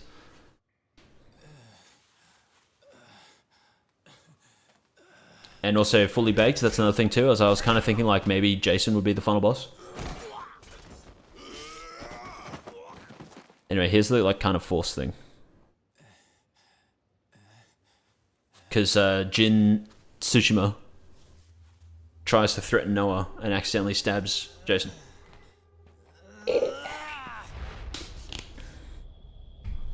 Lord Shimura. Noah, look out! Yuna, don't assassinate them. There you go. The way he does it too, like, it's so funny. He starts rolling and the knife's nowhere near him, and then Shigaki just, like, sort of maneuvers it so he intentionally stabs him. Are you hurt? But yeah, this is a weird bit, because I feel like they wanted to give a bit of an emotional sort of, like, oh my god moment. But it's a little sudden, and then, like, Jason's fine.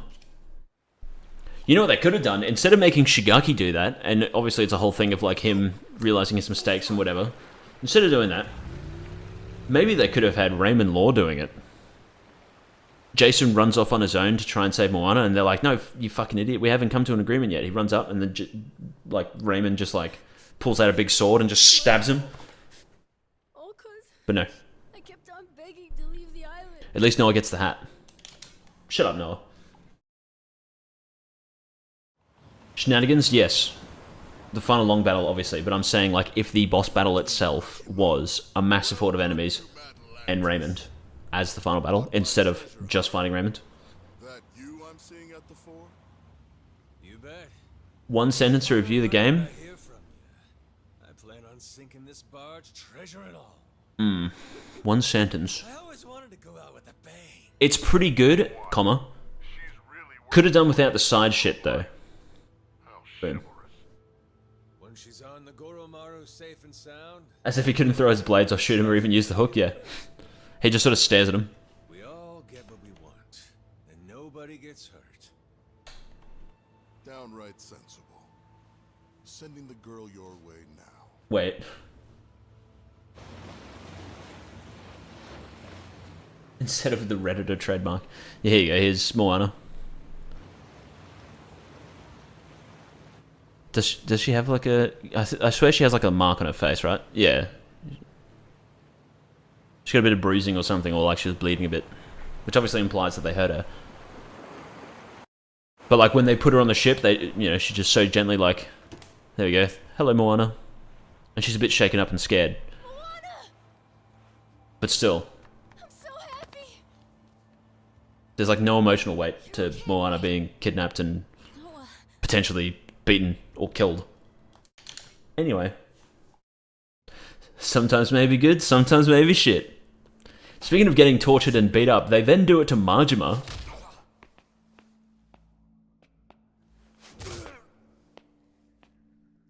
Like again, obviously it'd be... She tripped off screen, yeah? Obviously it'd be like a hard thing to watch, but that's like kind of the point. Like, instead of Majima here being beaten the shit out of, it could have been Moana. And you could have been like, holy fuck, Raymond, I'm gonna kill you. But instead it's Majima, and it's like, I do this to myself, you know? I get into a fight and I miss a dodge and I get fucking beaten up. This isn't something special, it's the protagonist, it's me. Wonder how you'll look missing both.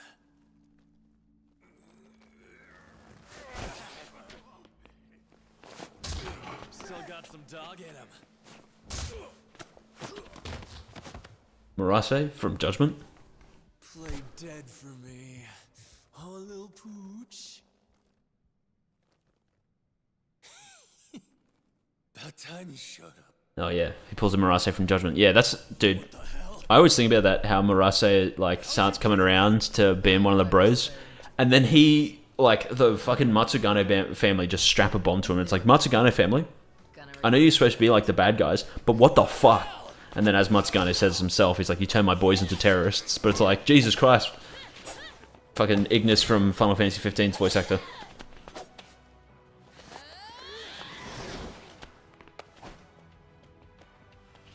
Yeah, it could have been Jason in the chair getting beat up, and then that's what causes Noah to cry. You were beaten this bad. Am I wrong? There you go, there's Sajima's new English voice actor. Same as it ever was. I'll say this. Cozy, that's another thing too. I sort of thought what they should have done with, because obviously I was saying before how the Queen long battle is cool. Kind of questions that? The Crow Queen theme, considering Naomi is supposed to be like Queen Michelle's bodyguard, it could have been you do that long battle and then at the end you fight Naomi. That would have been cool. But you don't fight her at all, and she's a good guy now, which is a bit weird. Don't forget this. Nah, so Sajima's voice actor in Yakuza Like a Dragon and Gaiden and Infinite Wealth, his English one, was Ron Nguyen. I don't know how to pronounce it. It's a guy from Sleeping Dogs. And then I don't know who voices him in this, but it's a different guy. So Raymond screwed everyone over and got my father stabbed. Did the Queen in too. Worst of all, he hurt my sister's... What's the theme playing right now? All right, you. Long as Is it Now or Never? It's playing right now, I think. We're on the same side. Yeah, it is. It's a rendition of Now or Never. That's cool. I didn't even realize that. No, he puts the dagger between his butt cheeks. Yes, he does. There you go. Welcome to the table. I really wish the outfits as well had both weapons. Pardon me, because when you're in the pirate like default jacket, he has the two swords, but then like anything else he doesn't. And then when you swap to Mad Dog, he doesn't have it as well, and like he doesn't have the dagger in Sea Dog, and yeah, it would have been cool if part of his belt had the knife. Let's do it, Sajima. Oh, I've killed him, so I can't do it. Sajima, get out! Oi! Now here's the second time as well that Trapdoor plays. It's another fight that could potentially go for 10 seconds. And it's over. Poor 83Key, he got to do one song for this game, and it barely plays. Anyway, then we're going to do this, then there's a whole funny emotional scene where Naomi walks in and the music gets interrupted. Anyway, and then... Yeah! Here we go. Now, I'm going to try building up... Oh, fuck's sake. I'm going to try building up my madness gauge. Don't grab me, you prick. Get off. Fuck. This is the easiest way to do it. I missed. Okay, great.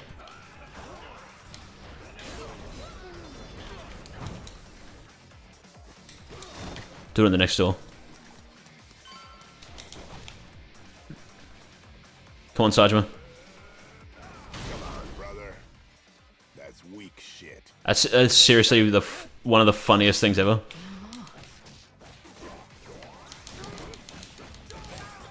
There you go, Madness Gauge filled. I don't have the Ring of Stone, I keep forgetting.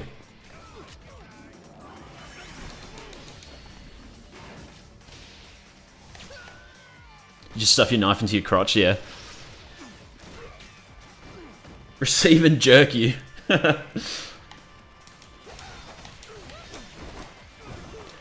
If you told this to my brother the other night, if you want to know Kenichi Tokoi, who did this remix, if you want to know another song he did, oh hello Tybill. This guy is the same guy who did Seven Rings in Hand from Sonic and the Secret of the Seven Rings, if you know the game. What the fuck, do you guys see that? Hang on. I'm gonna break my hands again. There we go. That was weird. Anyway, watch, this is why I want to get my madness gauge filled up. It's something I discovered while I was recording for my composer video.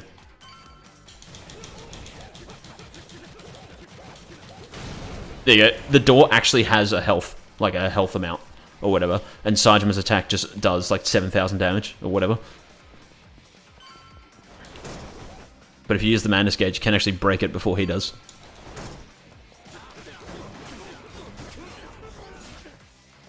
Oh.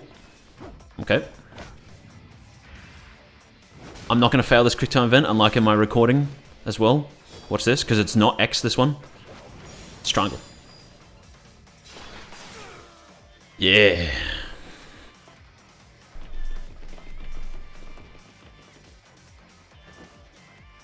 And now I'm in Sea Dog, even though I was in Mad Dog.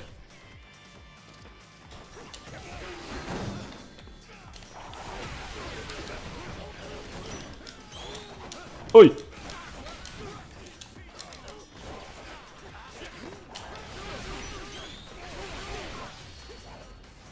Hello, Tybell, I am good.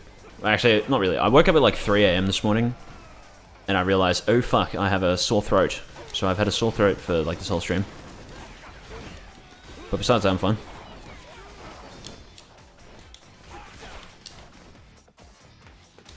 Oh, Sergeant just knocked that guy over. Sergeant looks like Peter Griffin. True, if he had the green pants, he'd have the Watase Peter Griffin fit. He's got the teacher fit in this game, that's what he has. I don't know, it must have been a sub-story or something, or I have no idea where the whole thing came from of how like Sajima apparently wanted to be a teacher. That's like a part of his character. Oh no.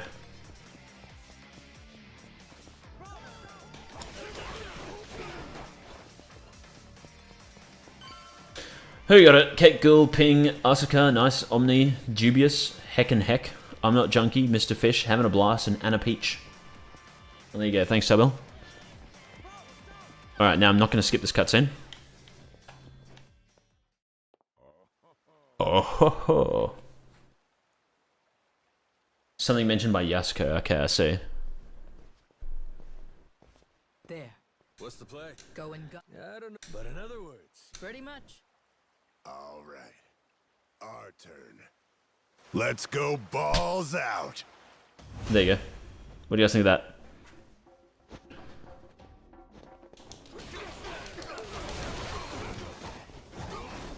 I have no idea what he says in the Japanese dub, but I know it's subtitled the same. But there you go.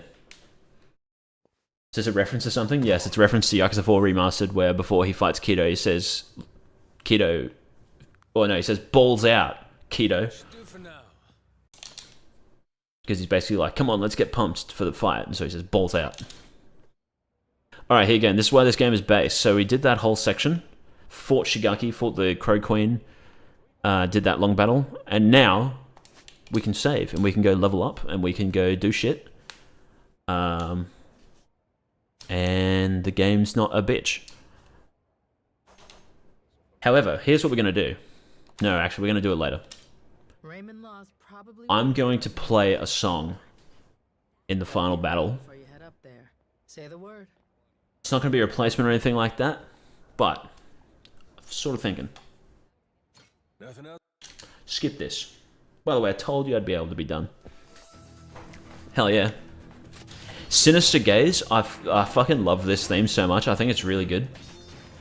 And then afterwards,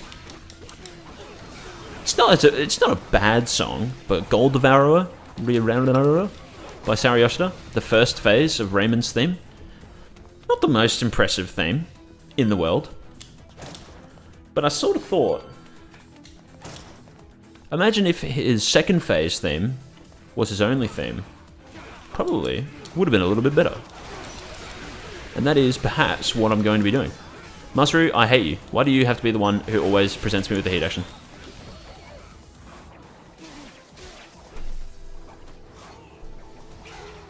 Samoa Joe entrance theme. Yeah, I should actually play that, like Samoa Joe's theme. That'd be hilarious. I had to listen to it. They didn't do this, but I think it would have been cool if Raymond's final boss theme was actually a remix of like Samoa Joe's theme. Would have been funny as fuck. Who's sinister? The gays are sinister.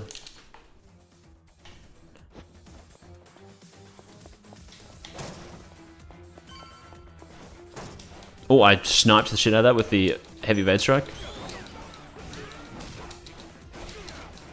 These are like, these do a high amount of damage, but these are just such a weird evade strike compared to, let me just combo the shit out of this dude.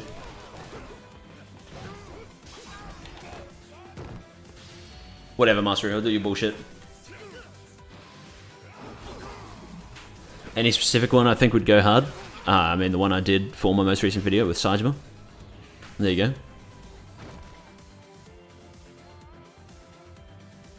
Yeah, Nexus. It does definitely sound like it could be like a wrestler theme, but I think it would have been hilarious if that was what they did. Because it's like, I discovered this recently because I'd never actually like looked into what the songs were. In Infinite Wealth, as you guys may know, all the chapter names are Elvis songs. Actually, you know what? I'm going to do this. All the chapter names are Elvis songs. And then in Japanese, they're all like Japanese pop songs. The first chapter is a song sang by Tomizawa's actor's band. Sajima, let's go. Oh, never mind. So there you go. The name of the first chapter in Japanese, Infinite Wealth, is that song, whatever it's called. Sunrise or some shit, I think. I don't know. But it's a song by the band that Tomizawa's actor's in. Grayson, I feel like I still have the same opinion on this game, in that it's pretty fun, but there's just a lot of weird things. Something I will say definitely grew on me, though, is the soundtrack of the game. Because after listening to it properly, there's so much of it in-game that you just can't hear because fights are too short or it's too quiet or something like that. But listening to them just in full, this game actually has like a really good soundtrack. I still don't think it's as good as Infinite Wealth and Garden because those are like my two favorite. But it goes hard, like this song for example. You can get to him through there. Does Elvis Presley have Infinite Wealth? True. You really liked it? Good to know.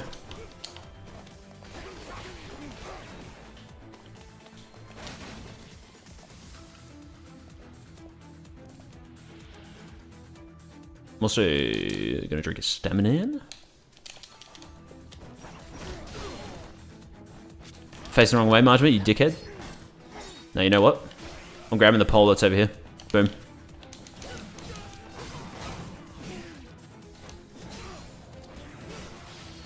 Haha, take that. Your mortal reversal is nothing compared to my spear heat action. And I always find that hilarious how they always put the weapon back in their hand and then it just explodes in their hand. Alright, here we go. Oi! Dodge!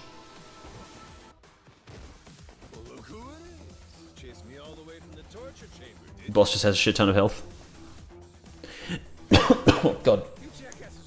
I think, speaking of the boss, final boss having a shit ton of health, they really do need to give final bosses like way more health because it's good that you can clear through a fight quickly in these games. Because I feel like, there are some games where a fight just feels like it drags on for... Dragon? Feels like it drags on forever. But in this game, I think they have good timing. But final bosses in all the games, I feel like they always just have such a little health, except for Judgments. Judgment is like a good amount of health, especially since you technically have to kill them twice. Fuck off, Man in Black. You wish you were the Man in Black from Kiwami 2. You're nothing. And he's got Soma's fighting style. Boom! Alright, here we go. Audio settings. Background music. Boom. Just relax. Just a relaxing day. in this big castle. Just Majima just pacing around, having a think. That's what he's doing. American Soma, when did you get here? Slide canceling. All right, let me. I'm gonna quickly come over here. I'm gonna do this. You guys can't see what I just did. Watch closely. Gonna turn my HUD back on.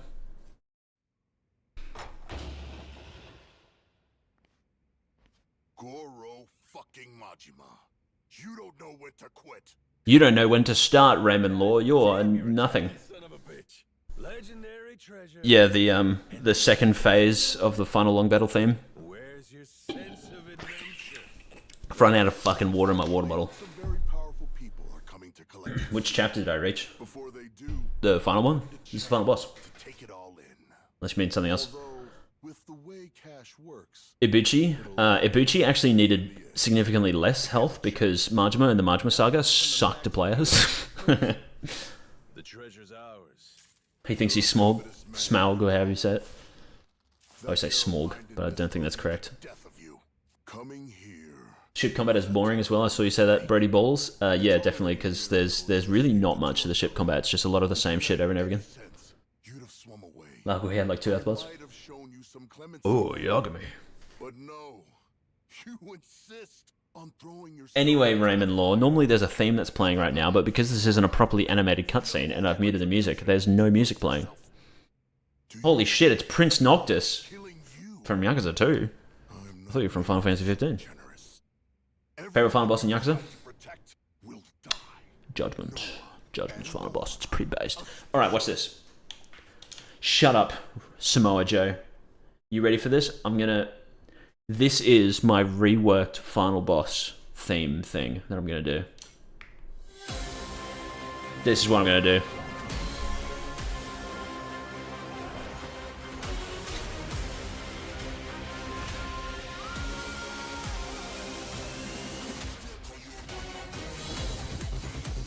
Hell yeah. Timed pretty well too. Oops, turned down a bit too much. Sorry. Yeah, there we go. If this was the only phase, because I love Sarah Yoshida, but I don't think Gold Devour is very interesting, and it plays for too long. I've also just been fucked. Get counted. Can I just break your neck? Let me break your neck! Alright, whatever. How about this? Boom. Because it deals more damage. Oh my god. I'm getting fucked in the corner. I'm gonna quickly have a drink. There we go.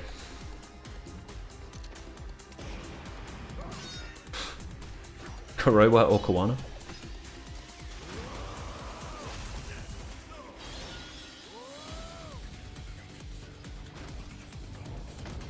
Intro is a little boring, but I think it would have been cooler if the cutscene beforehand was properly animated.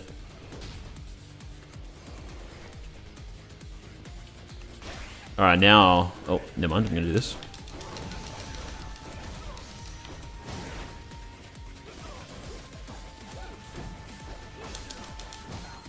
Spear hit action.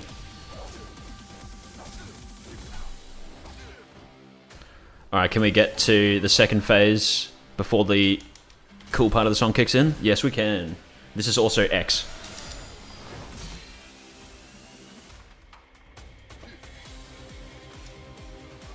Hell yeah, this is a part you just never hear in-game because this theme would have only have just kicked in.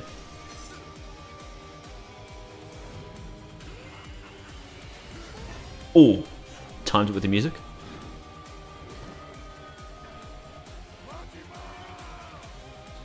Mad Dog.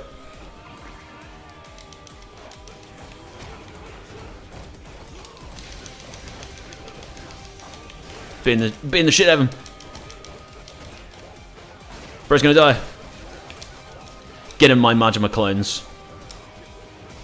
Yeah. Yeah. And there you go. Even playing the full theme, I beat him like before the theme like ended.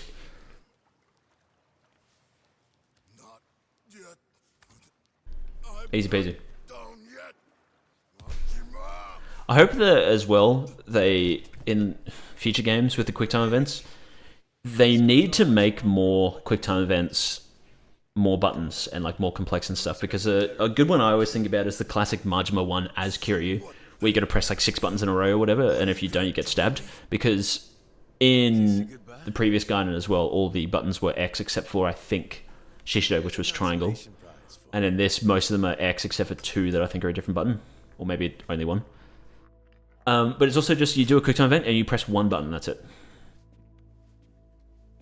They could do more. Especially another thing they could do is like higher difficulty, you gotta press more buttons. So if you do it on easy, it's just X, but then if you do it on like, whatever it is, professional, is what they call it in this, because they copied the Gaiden difficulties for some reason. Professional, you gotta press like 5 buttons. Boom. Indeed, Cozy. Yeah, instead of it just being one thing, it's gotta be like in a sequence. So it's like X, and then it pops up B, or whatever. And here you go, by the way. Even though, obviously, the whale ate him, Majima killed him. That was Majima's fault. And also, yeah, this game doesn't have legend, which I was surprised by. I thought it did. Ah, shit. Yo, Rayman. Win some, you lose some. Anyway, Raymond Law is dead. Now then, we're going to skip these, because I'm going to try and get to the cutscene with the thing that everyone loves. This is it. Pretty sure you can't skip any of this. This is just all one big long cutscene.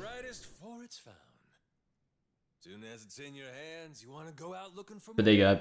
Tarbell said I wouldn't be able to beat it. I beat it. I told you.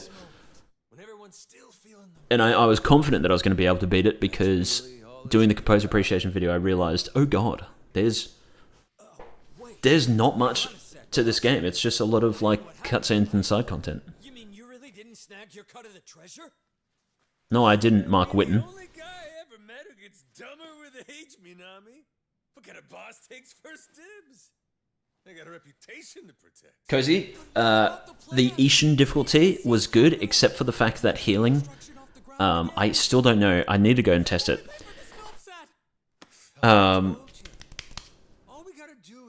In Ishin, your difficulty affects how much health you get healed by eating at a restaurant, and I think also items from your inventory. And so on Ishin difficulty, if you eat like a full like restaurant's menu, you heal like less than half your health. You could have had a cut of $1 billion. Here you go. Here's not Ichiban, by the way. That's not Ichiban. Photo? Sounds kind of fishy to me, is all I'll say. You got some nerve. Look me in my eye and accuse me of lying then. If this was actually Ichiban, because like this is like, it just really isn't him. Oh fuck, okay, never mind. I can skip this cutscene. This is Rodriguez and Shiaki having a chat. If that was actually real Ichiban, he would have been like, holy shit, Majima-san, that's so fucking cool, oh my god. And then he would have been like, yeah, and then I fought a giant squid. He was like, me too, I also fought a giant squid. Alright, I skipped it by accident. Are you serious? It's that cutscene? It's all good, don't worry.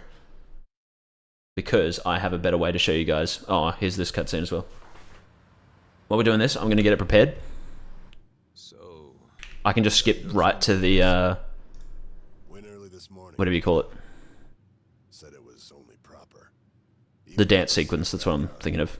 Where is it? Where are you? Imagine the hospital staff's faces when you showed Where are you? Like Dragon Pirates, Runtime, Media, Data, Movies D. I'm going into the game files to get you the dance sequence. Is this it? Found it. those two, they know what it's like at the top. Got plenty to talk about.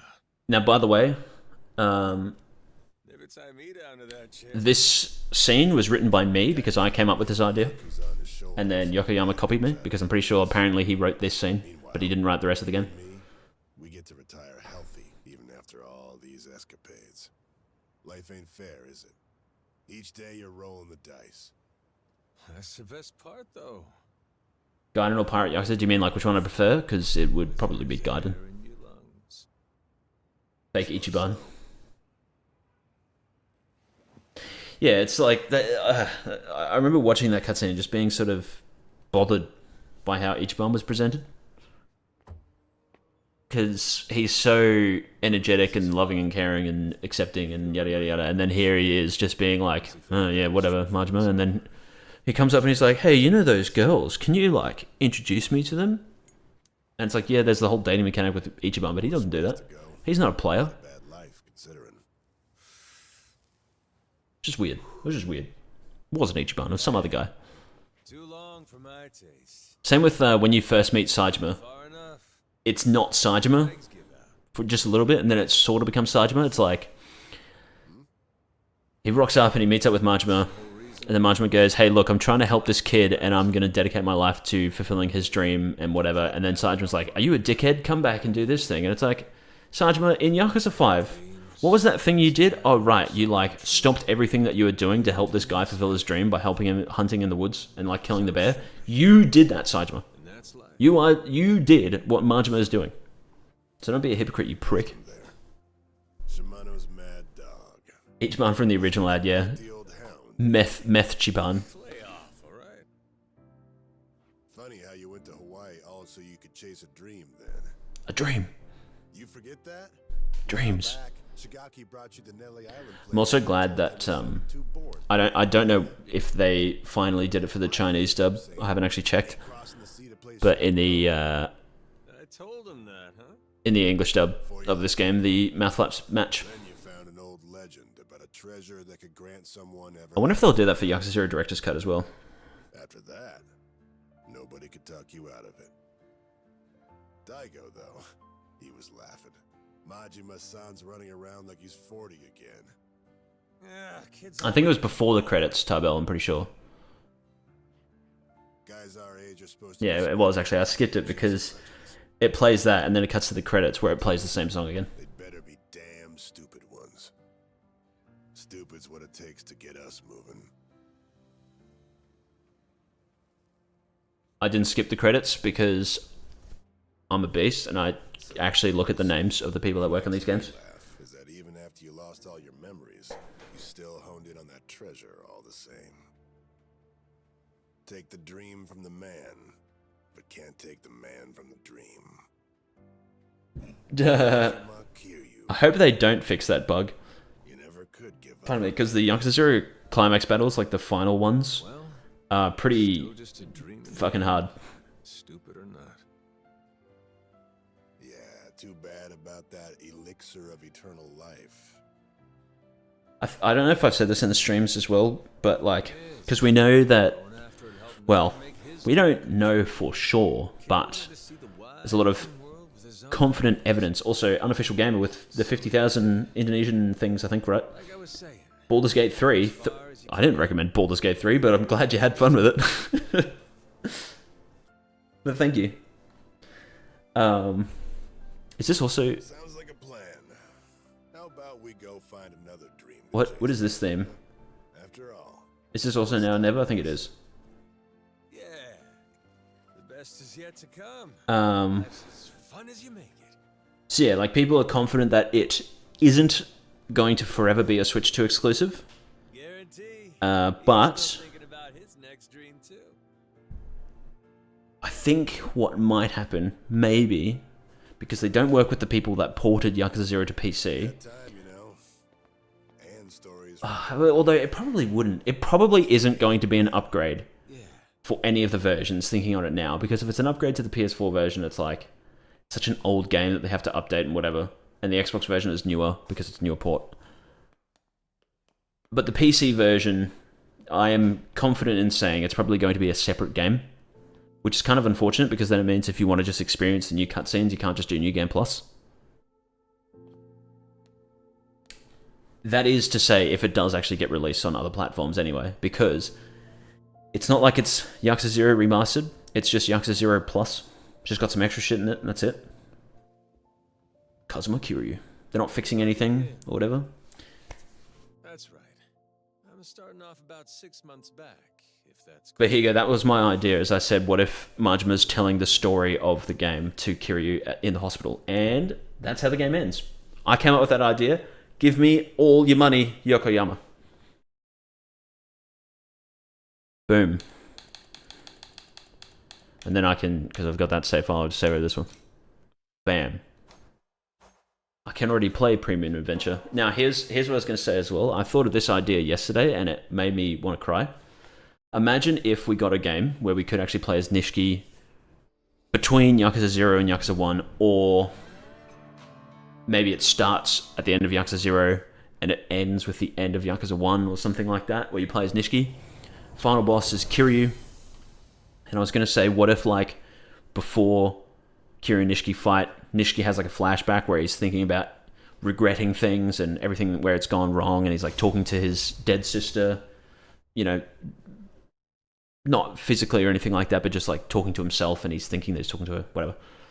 Anyway, then the game ends with Nishiki pointing the gun, boom, shoots, pulls the trigger, explosion, suddenly everything cuts out and it's just a black screen, and then you see like a young Yumi, or you see Yumi run up to Nishiki, and she's like faded by the light, and she's like trying to get him to wake up, and then when Nishiki clears his eyes, it's from a first person perspective, he sees it's a young Yumi, sorry, and he looks to his left, and there's his young sister, sort of referencing the Amazon TV show, you know, them as orphans in the orphanage. And then Nishiki sits up, camera cuts away from first person, and boom, it shows that the three of them are kids again, and it's obviously implying that, you know, Nishiki's dead, it's the afterlife. And they're like, where's Kazuma? And they look over, there he is, he's over there, and Nishiki runs over to go grab his friend Kazuma, and he's in a hospital. And he walks into room 707 or whatever, and he sees a bunch of people crowding around this bed, and then you just hear like a beep going off. Then, as Nishiki's looking around, you know, kid Nishiki, he's looking around, he's like trying to figure out what's going on, what the big fuss is. He hears off to his side, he just hears like, "Oi, Nishiki," and he looks over, and it's a little kid, and it's little Kazuma, little Kiryu. They run out of the hospital room, give each other a hug or something like that, and the two of them run off towards the light. They go to heaven, and that's like how the game ends, is it just implies that Kiryu has passed away now because it's however many years in the future, and Nishiki's been waiting in the afterlife for him. And there you go. I think that would be a really emotional way to end a Nishiki game, is the four of them in heaven hanging out. Especially since this game does not shy away from implying that heaven is real. What the fuck was I doing again? Oh right, I have to do Minato Girl stuff. Kikuru still have Takeo Kuroda's voice? Yeah. Well, no, it's just like, if they just got different actors to play little kid versions, but it would be funny if it's just like, Nishiki!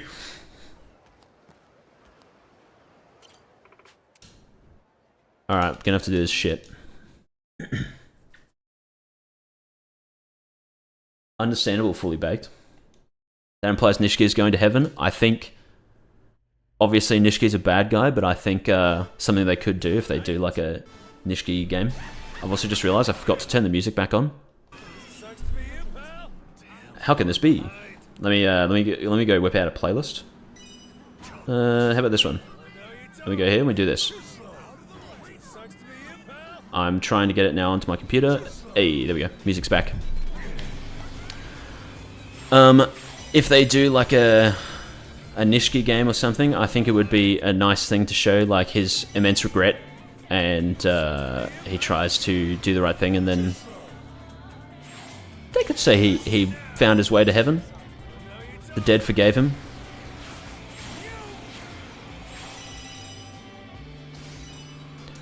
Because it would be a good idea to rewrite Yakuza 1 Nishiki, because he's kind of terribly written. He's just comically evil, instead of just being like angry at the world, which is what he's supposed to be. He's just a comic book villain, which I don't like. Just looked over Dolphin Shoals, like a dolphin.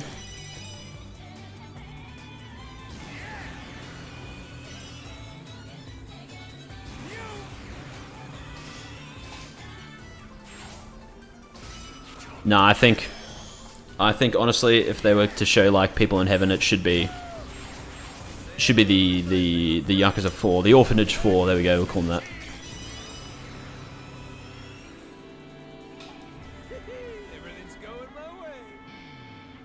Kiryu fought God and won.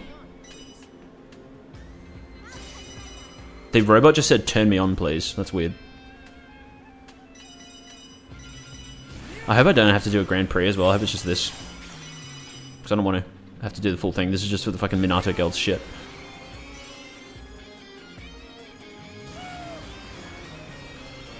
A Yakuza Wi-Fi tier list.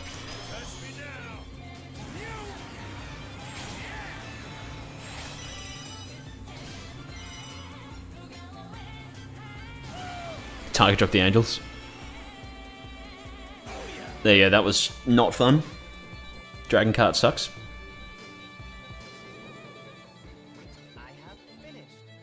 Oh bro, he is a freak bot. He just says, "I have finished." That's what he said. That was weird.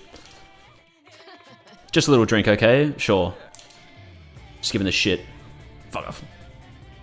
Oh, I just realized as well, yeah, they're all dubbed in English, but Kaho Shibuya is still her in English, because she speaks English.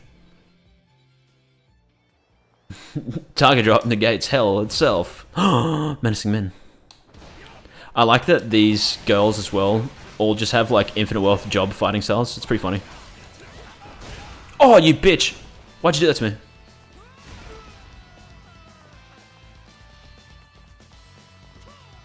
But yeah, like that's Psycho's one, right? Or was that Hostess from Like a Dragon? I don't remember.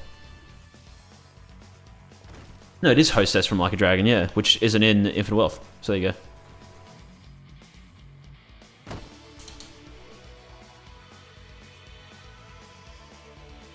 Are we gonna watch the entire Mastery's Freak Journey cutscenes? I don't know.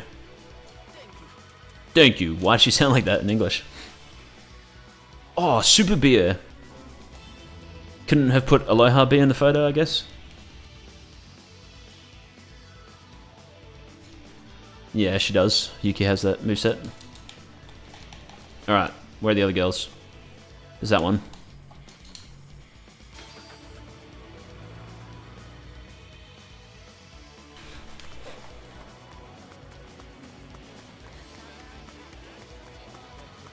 Man, I need to fill up my water bottle so bad. I'm so thirsty.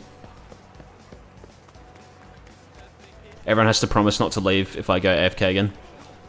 Because that's what always happens. I go AFK and then I come back and then I just see like the graph of viewers just disappear. Speaking of, everyone should recommend the stream to their friends because no one's been watching my Pirate Yakuza streams. Which is cringe. Everyone should watch all of them. All hours of all of them. $30 a pop. Oh my god, that's so expensive. Just kidding. I have $930,000. Yeah, bro, I fell off.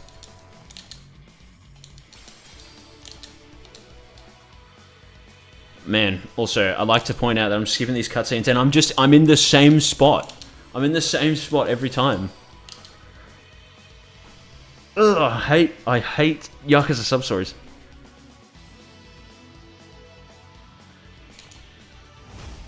Like, maybe it could have been faster if I said no, but... Bruh.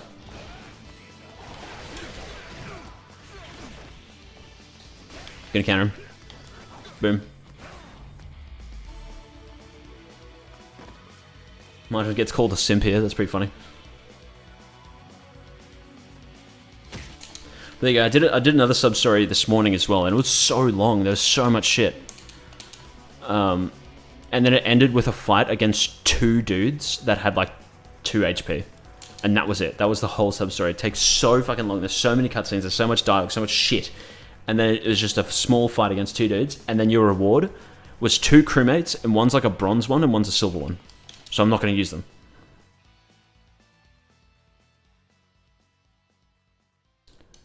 It was the sub-story where there's like a pirate who like his crew left him and then he's like upset because people don't love him or whatever. Am I on Rich Island? What the fuck? She has a sniper? What? Why? Also, I didn't realize. Why can't Hawaii look like this in the afternoon? This looks amazing. Why is it only Rich Island?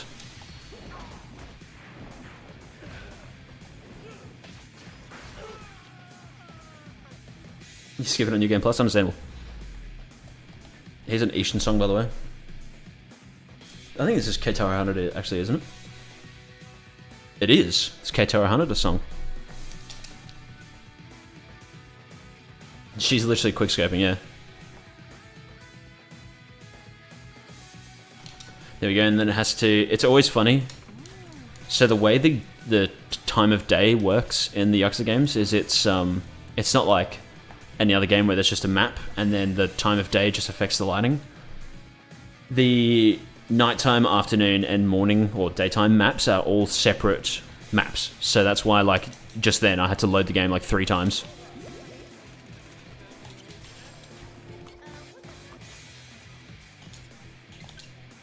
Alright, okay. Oh, here. Here's a cool part of the song. Yeah.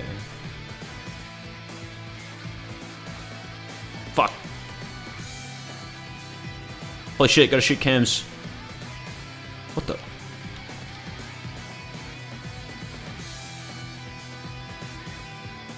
Who's not shooting default cams? Alright, now here's a fun fact as well. Fun fact, guys, I still have not done a single drink link with any character.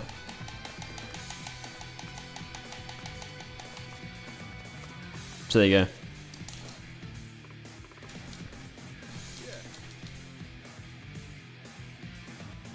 I think you do, Cozy. I think you get all these girls as crewmates. Oops.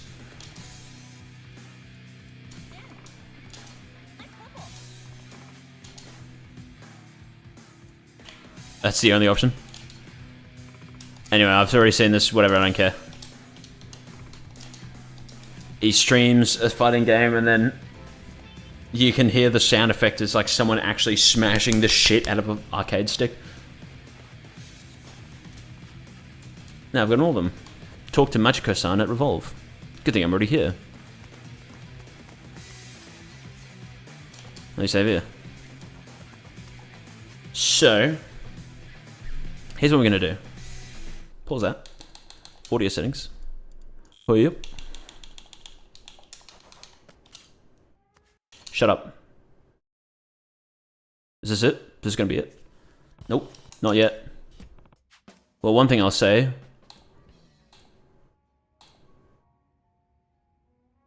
That one. Well, raise, yep, whatever, shut up. Is this going to be it? No. Fuck!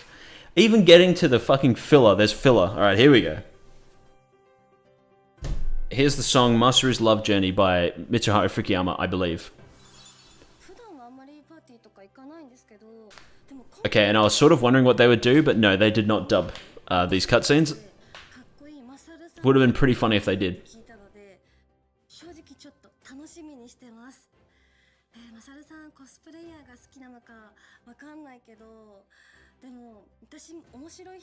I also didn't keep up to date at all with the Minato Girls thing that they did.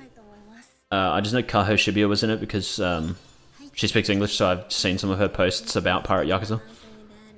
No idea who any of these girls are. At all.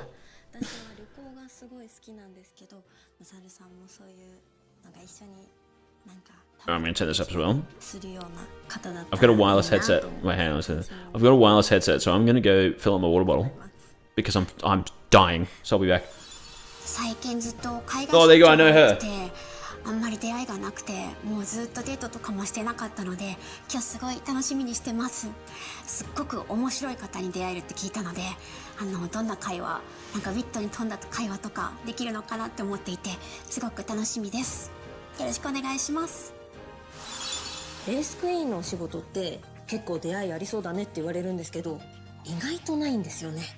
なので今日パーティーでマサルさんに会えるって聞いてすごい楽しみにしてきました。料理人っていう風にも伺ってるので、仲良くなって私の大好物とかいっぱい作ってもらえたらいいなって思います。DDI になるように頑張ります。今日はすっごくかっこよくて、しかも料理もうまくて優しくてお金持ちの素敵な男性と出会えるって聞いて楽しみにしてきました。今日はその人と愛し愛される関係になれるように頑張りたいと思います。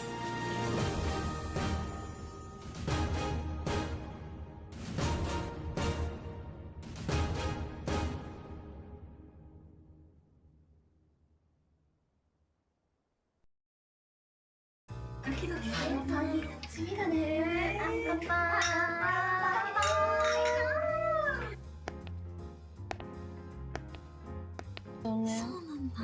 ゃあ緊張しますねちょっと。どうしよううまく喋れるかな。私。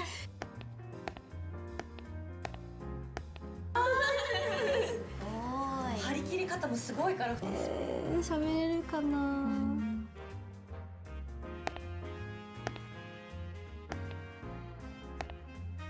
お待たせ。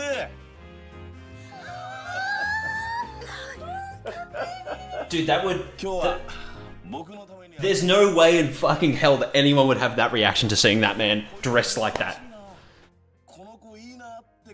I'm back. Now I could hear that they were cheersing, they were introducing themselves, and then Masaru walked in, and holy shit, I can't believe it. I don't know if you guys caught this. Masaru's walking like footsteps. They didn't just record him walking. They used the actual footstep sound effect that they use in the games.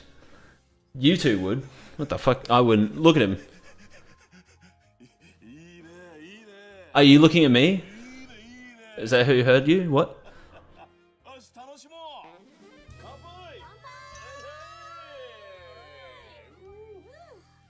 Where's the... Isn't there a fourth one? Where's the fourth one? Why was only 3 of them cheering?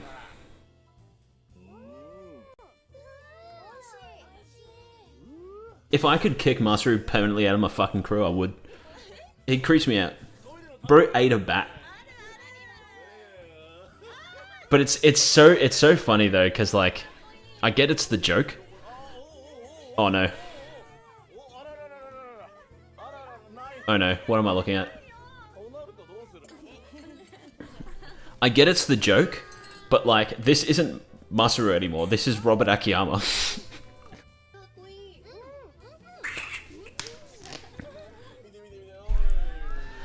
Is he fucking shirtless already? What happened?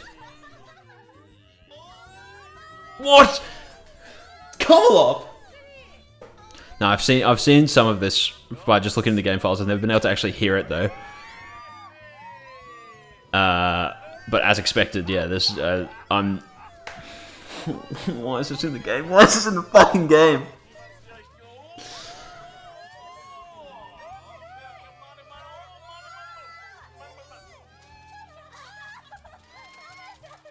Stop it. Stop it. Stop what you're doing.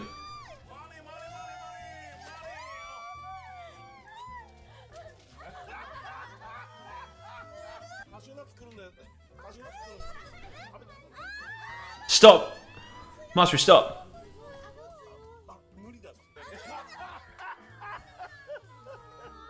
Get it? Cashews? Yeah, Mad Dog style.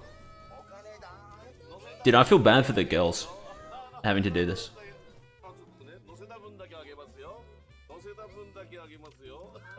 Also, yeah, I just realized that they've got fake money. Right? Because I mean, that's not yen. Because obviously they're in America, but like that's not what US dollars look like. Oh, it's Majima. Once again, if you were playing in English or Chinese, that would have just been so weird. It's just like, who the fuck? Who's this? You know? Which is pretty funny. Yakuza 0 reference.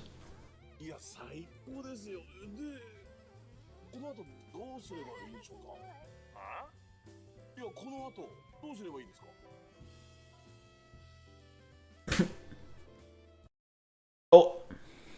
Wait. Make him bust up laughing. There we go. Thanks for the input, Majima.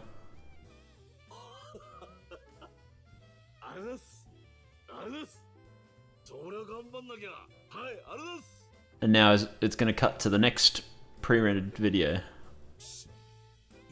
Why does he look like that?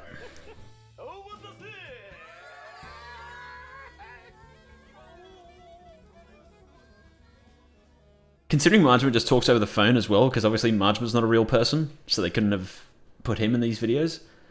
Although that would have been...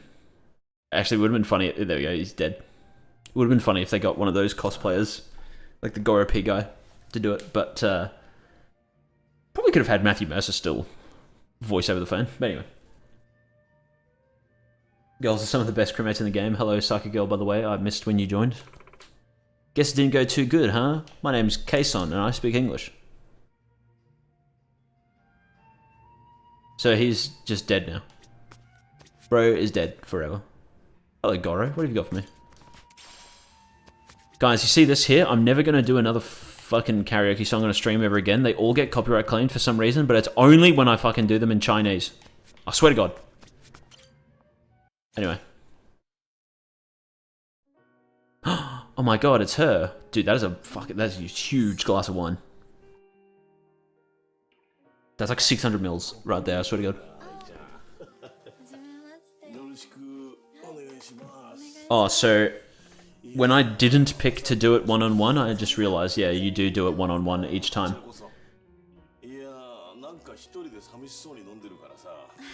Mastery looks like a SpongeBob character. He does a bit with his fucking weird eyes. Oh, Ogaki actually does make a cameo? I see. I must have missed that at some point then. Because I've seen all these individual ones. Like, I've not like watched them in its entirety. I've skipped ahead of them in the files and stuff. And then I think I watched that bit there at the end where you got to pick an option. I've seen that on YouTube.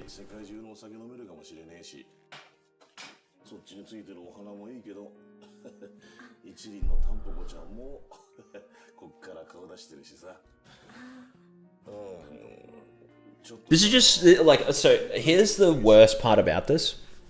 This is literally what the cabaret minigame is like, except we aren't Masaru. This is exactly what it's like. It's these beautiful women that are completely normal, and then it's just like, you just say weird shit to them. That's all it is. Is this going to be Ogaki? No, it would have been funny.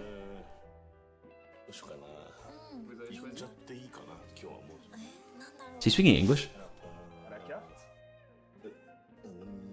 Is that... wait. Is that the Italian guy? Giuseppe? Would have been funny. She's trying not to laugh in the background as well. That's 100% not intentional. She's just doing that.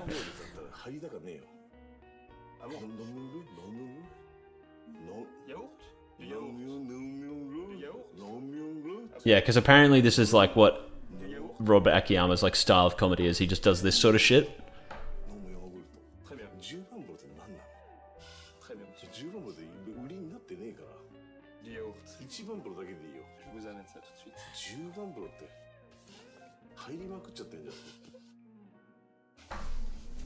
There you go. She was... that's just her breaking character. That's so funny. Is that Stone from Sonic 3? Could be.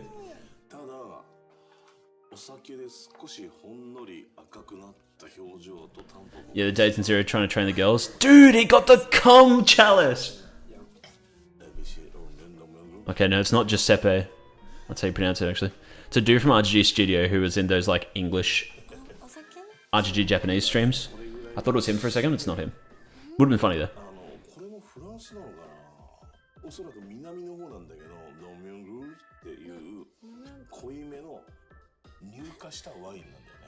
That's not wine, Mastery, that's cum. I was gonna say, as well, before with the cabaret stuff, like, I remember saying this in Gaiden when I was trying to get the Platinum Trophy, but I really... It's like, Kiryu's such a gentleman. He's so chivalrous and all that sort of stuff. He's extremely respectful to women. And then you get into the cabaret club and it's just like, I'd fucking turn you backwards and fuck you from behind. It's like, Kiryu would not say that. Kiryu would not ever in his entire life say that. But that's the correct choice. It's so weird.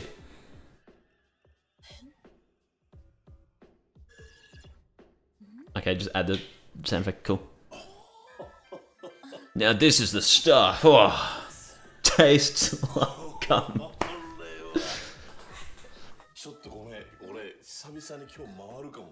Drunk for the first time in a while. Masaru, you lying bitch. We have drinks all the time because I constantly am trying to raise your morale.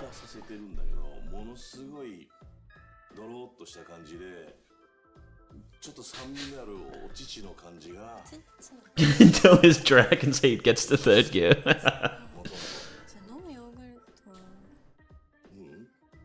The only woman Kiri had actual chemistry with the song here, yeah.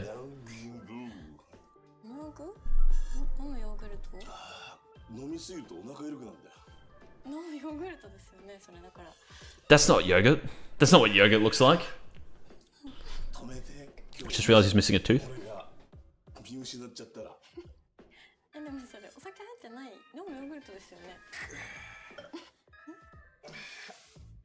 God, I didn't realize until listening to this is all improv, by the way. What the fuck?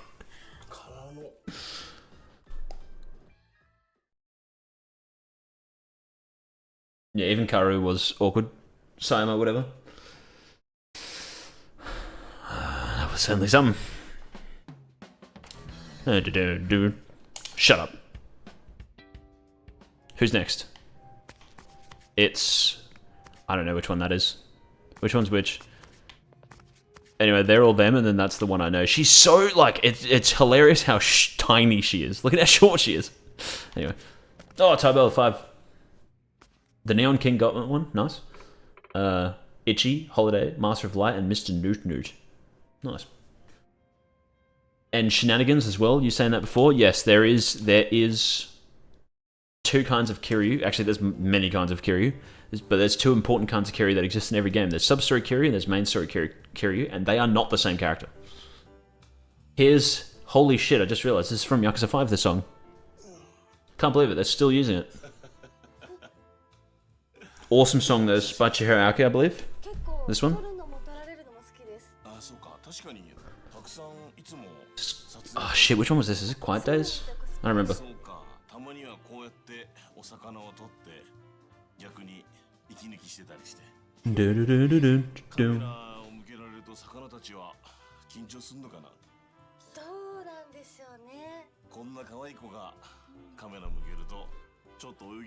Cheer at the phone club is funny. What about Koryu?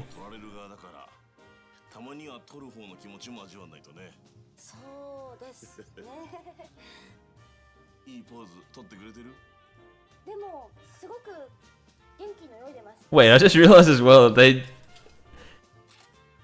could have just given her, like, she could have actually just used a phone and had the camera, but she doesn't.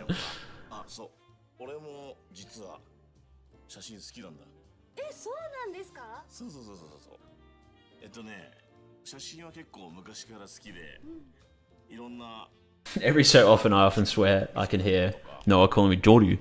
Yeah. Joryu! Or in the English dub of Gaiden, Joryu. They all say Joryu. That's funny.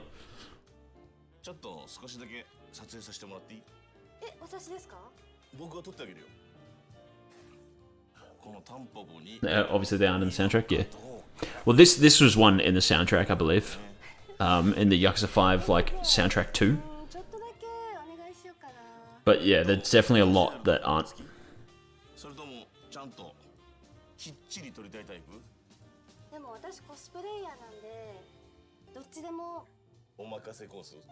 And I hope this doesn't connect to my computer. I'm gonna quickly...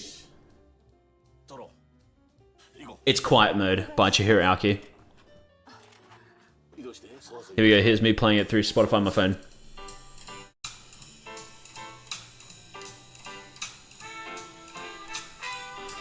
Boom. I'm so good, and then this is another classic song.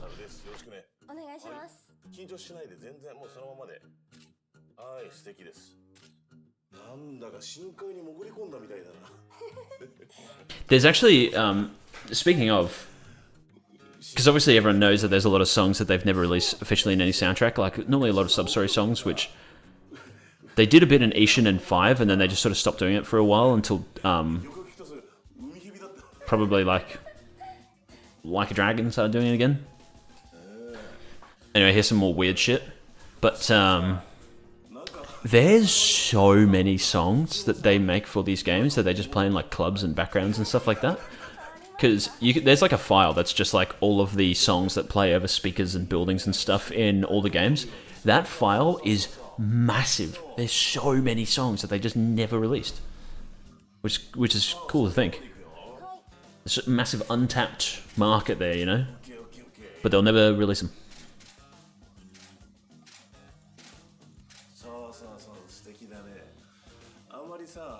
Master of Freakader. いくつものカメラ撮るってことないでしょ。あんまりないかも。そう自分はね両方やってんだ。こうやってまずカメラ撮る自分で Oh my god. カメラ撮ったけど This is そして it's so like this is so obviously like a bunch of improv and stuff. And it's so funny because obviously he's a comedian, he's like good at this. But like the girls definitely aren't, and that's why like the first one she's constantly just laughing. She's not used to it, and then this other girl, she's just not saying anything. Because it's like, how do you bounce off this? What the fuck are you doing, dude? This is like yes and to a million degrees, but you just can't do it. 少し笑顔が硬いかな。あ、すいません。もっともっともっと幼少期の頃のように柔らかく。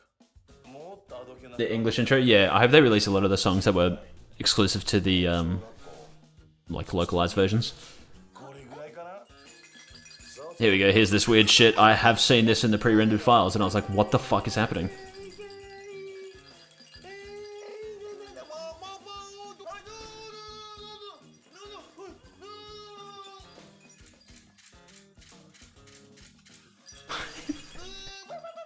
It's just... It keeps looking at the camera, stop looking at me, Master!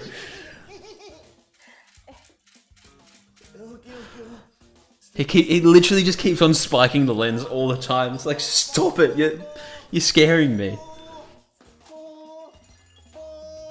You know this dude's real name is Ryuji Akiyama, which means he's 2 Yakuza characters? And there you go, now she's laughing because she's breaking character a little bit, but she's not supposed to. That's pretty obvious. He is Ryuji and Akiyama, and he disrespects both of them. I can't believe him. Anyway, there you go, there was that shit.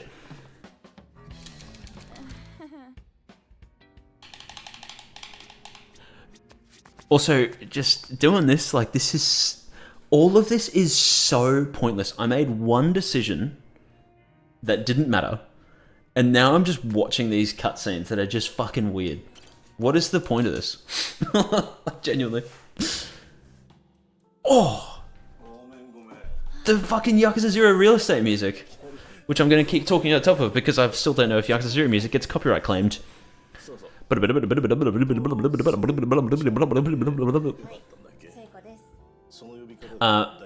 Shenanigans, I'm pretty sure they will do that because, I mean, they brought back licensed music for the Kiwami Switch port, so they probably will for Director's Cut because they have to renew the license for the Japanese version as well. So I think they can simultaneously do that for the English version, so just do like both in one go. So it'll probably be like Kiwami on the Switch where you can choose between either the English intro or Bubble from Shonen no Kaze.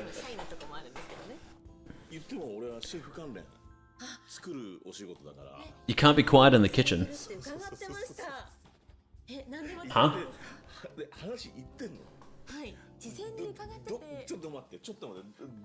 How much have you heard?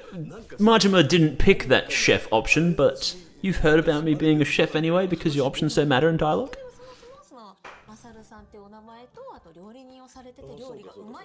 And that you're very good at cooking. I didn't say that.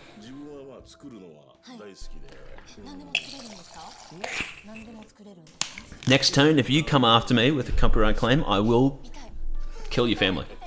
Just saying. Neon King, honestly, because they're like, oh, bro, guys, for the 20th anniversary, we're going to literally rock your socks off, and then they're just going to be like, oh, console exclusive re-release of an old game.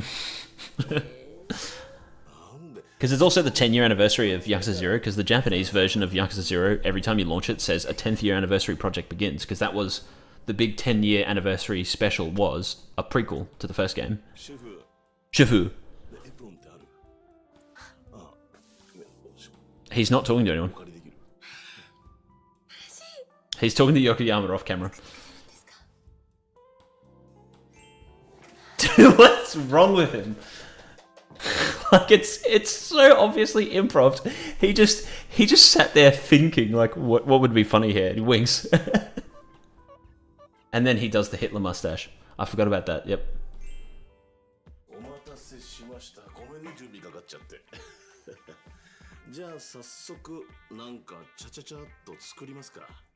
Cha-cha-cha. Did he really just say that?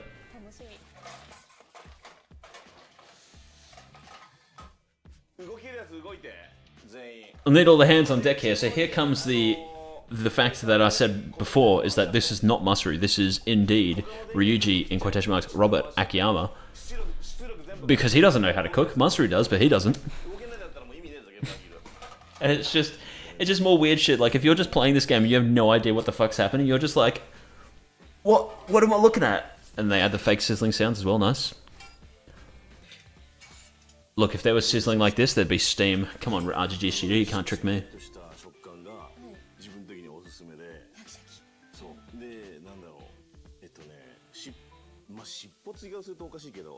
These videos also take up a lot of file space.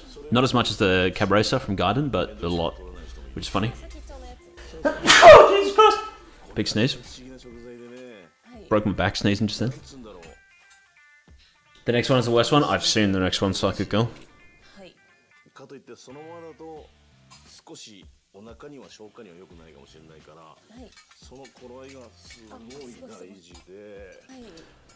Yep, all off camera because he is not doing anything.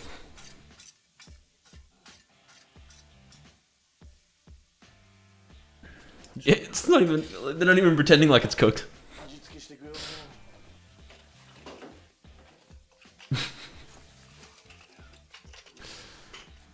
Oh my god, it's the pepper ability from Infinite Wealth. Whichever class had that one, the chef class had that one actually. Bro, he can't even do that well, like Fire Admin. Yeah, that's pretty funny. It's just so weird though. It's like, what is the point of all this shit? It was they just wanted to do an Akiyama comedy special and put it in their game. Peppermint Blow. Is that what it's called? That sounds right, actually.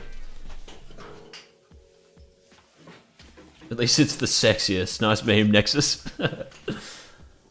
Yeah, I'm never skipping a Yakuza cutscene again. That'd be a funny version of one of those memes. It's just like Masaru going to fight you, you beat him, and then you skip the cutscene, and then it cuts to this.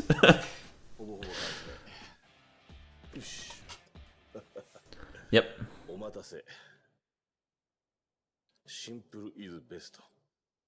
Oh my god, he actually said that. Wow. Yep. Accurate reaction.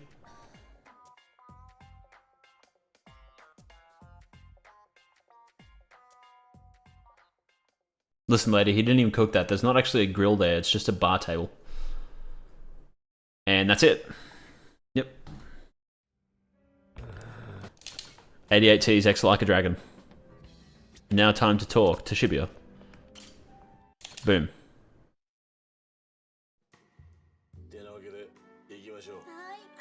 Peppermill, yes, never mind. That's actually correct. Peppermint is close enough though. Oh, and this is Highway from Yakuza 5. Hell yeah. Just Chihiro Aoki is just carrying this whole minigame right now. She's not even, that's crazy. She's not even involved in the soundtrack and they're still using a song. Same with Dragon Kart.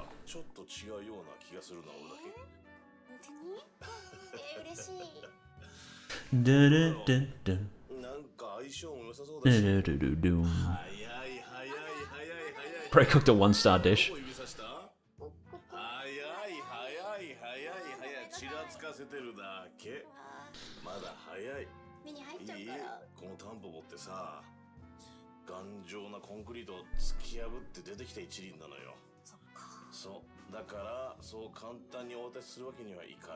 If I seriously, if I get a copyright claim from that Yakuza 0 fucking music before as well, I'm gonna be so annoyed because I still haven't verified if it's fine. Because people also say like, oh, the karaoke music's fine, and then I keep getting copyright claims. Anyway, I could use a cold shower. Anyway, I'm gonna go have a shower for an hour.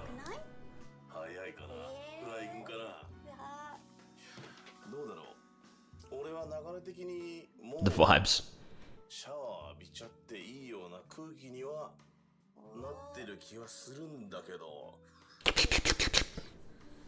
Dude, and he fucking slurps it as well. Poor Kaho, right there.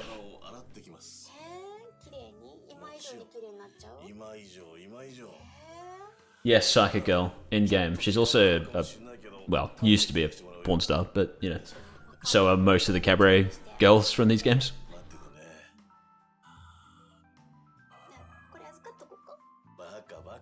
If you watch Trash Taste, apparently she's on it like all the time. I don't know, she streams. He does have crazy eyes. Anyway, then he goes to have a shower. Everyone get ready for shirtless Masaru, wet and covered in soap. There you go.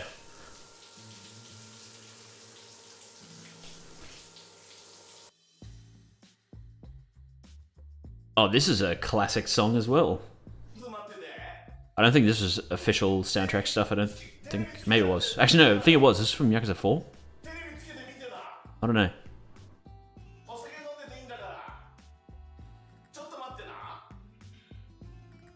Oh, God. Cameraman. Yep, okay. Thanks. Thanks, cameraman. You know what I should do? Here we go. I'll censor this. Get ready. Where is it?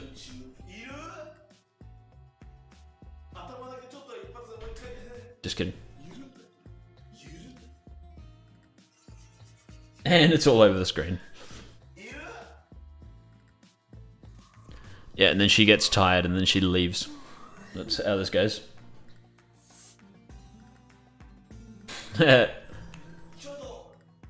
Yeah, there's the Kiryu shower scene in Yakuza 0 where you don't actually get to see anything, and then they're just like, how about for this game, we'll have a real person having a real shower, but he's a big fat ugly guy, and we'll pan down to his cock.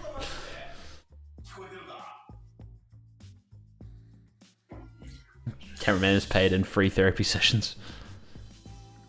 There's this whole thing with Japanese showers where they like sit on the bucket. I don't understand.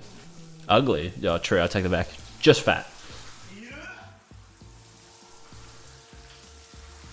She already left, Masaru. You fool.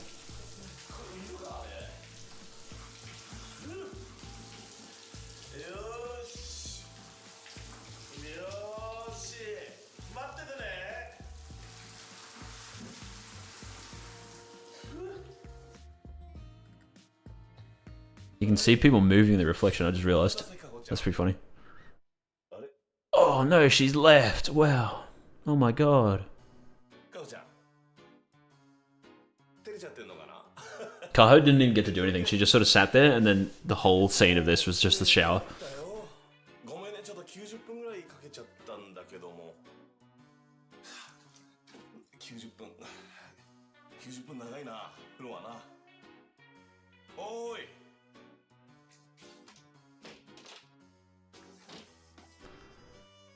They were about to pan over, but then they realized they would have shown the reflection, so they didn't.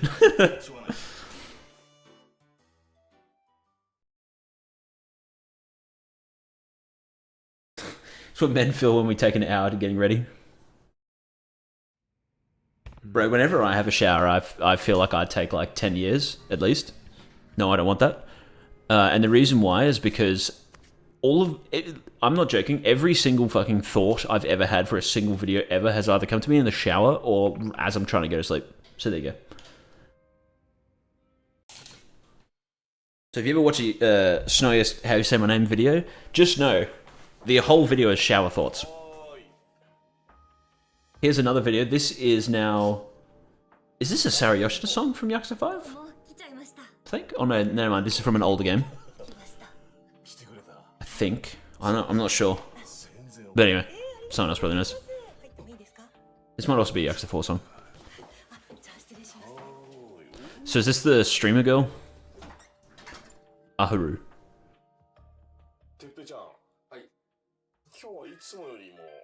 In all the chaotic melee battles? Who is that?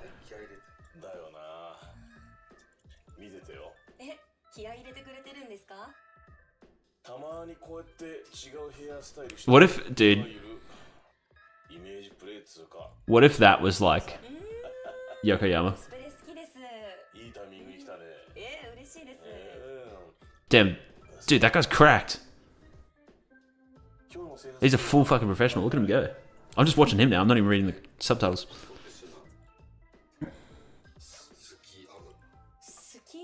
Oh, is this going to be one of those like samurai hairstyles?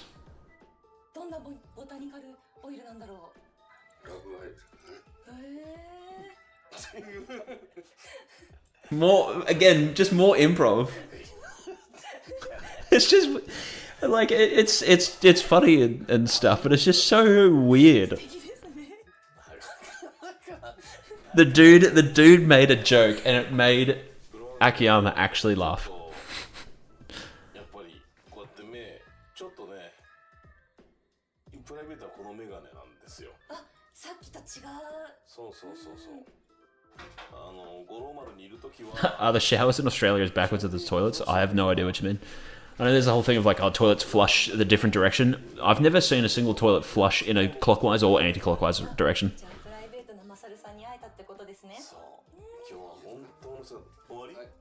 He was eating Masaru's hair. This is also, I just realized this is one that I didn't see, I don't think.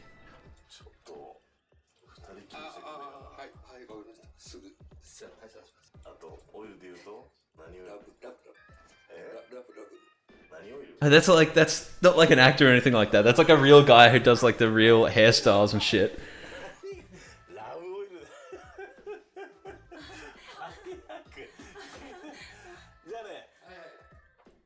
See you, mate. Well, paychecks will be in the fucking mail. Am I sitting on something? Okay, for a second there I thought I was sitting on something. Anyway.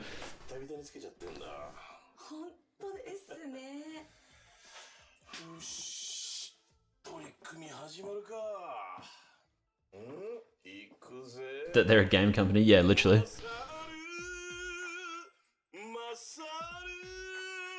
That's not your name, Akiyama.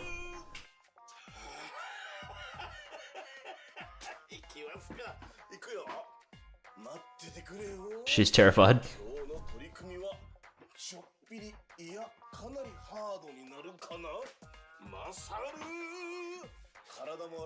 She's like actually terrified. Oh, I wish I could rewind. Oh, you can, hang on, you can see them. Oh, fuck, I can't, like, oh wait, no, I can. Boom. Yeah, look at that, you can see the reflection, you can see the camera and shit.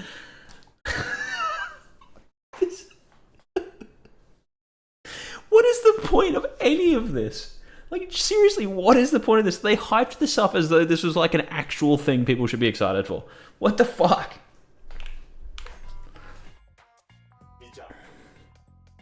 You see the light reflecting off the window and shit? She's still there. Do you see her? Because it's a set, there's clearly not a door on the other side, so she's still there. Oh my god, yeah, a budget of like $2 fucking. Oh man.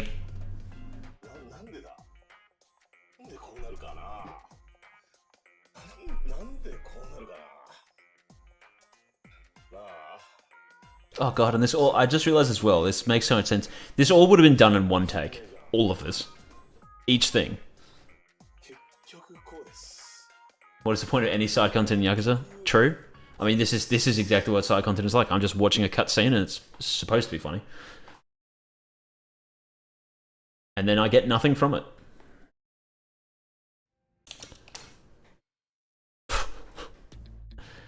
And yes, and then here's the last one, and he turns around and they all leave.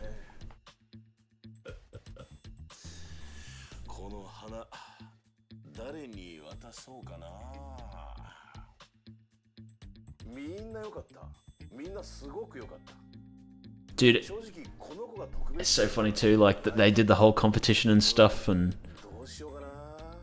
it wasn't as big. Yeah, here you go. It doesn't matter what you pick because they've all left. I'll pick Kaho. She's the only one I know.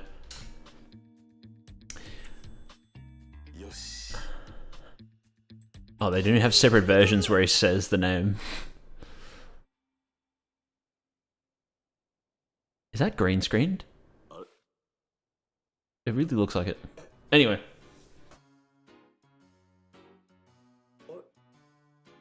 There's no point to this, but like they had the Minato Ward girls competition similar to the Cabaret one from Gaiden.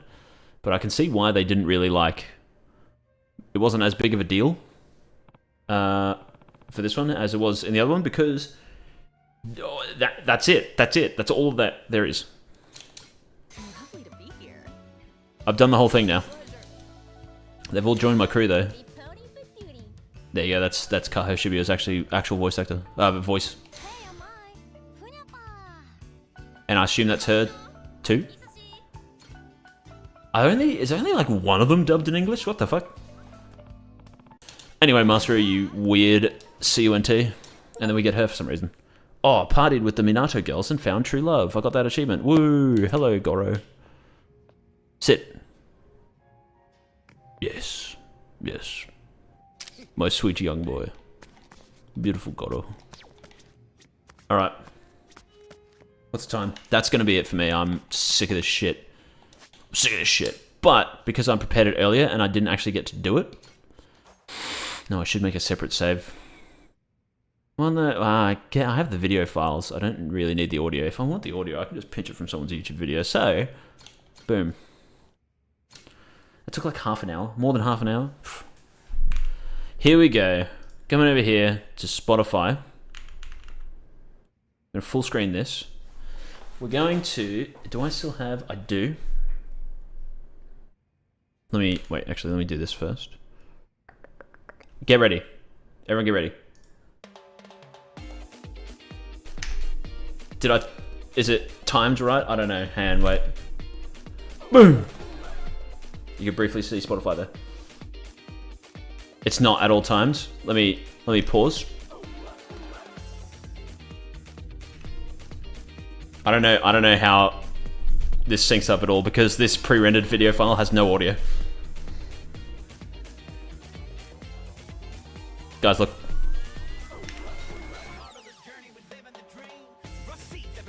Okay, there's supposed to be lyrics.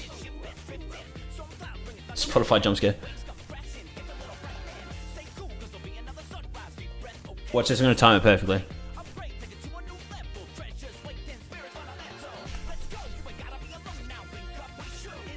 Is this accurate? I think it is. Maybe.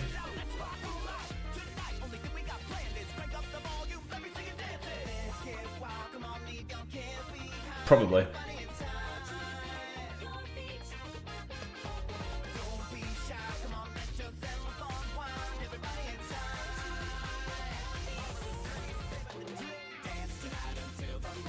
I don't know if it's accurate. I don't think it is.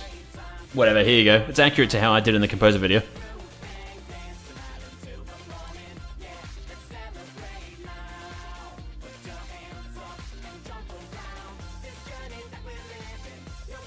I timed it like it's accurate to the beat.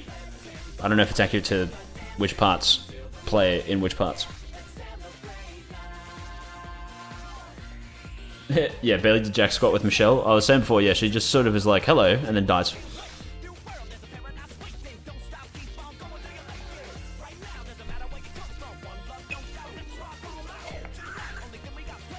Once again though, because like, you fight her crew, but because she's a woman, you couldn't actually fight her. Anyway, there you go, that's the end of the cutscene. You couldn't actually fight Michelle, but you could fight her crew. You also could have fought Naomi, but they didn't let you do that.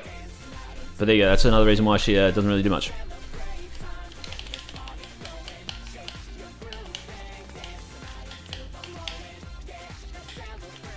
What do you guys think?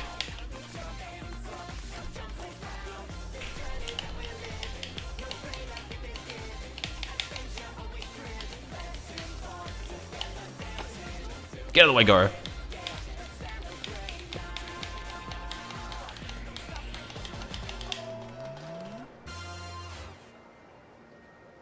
Alright, and that's it. That's the end of the stream. Michelle had a cool intro with the sharks. True. Where, like, the cutscene. Anyway. These Japanese guys are talking my right ear. But yeah, thanks for everyone who's here.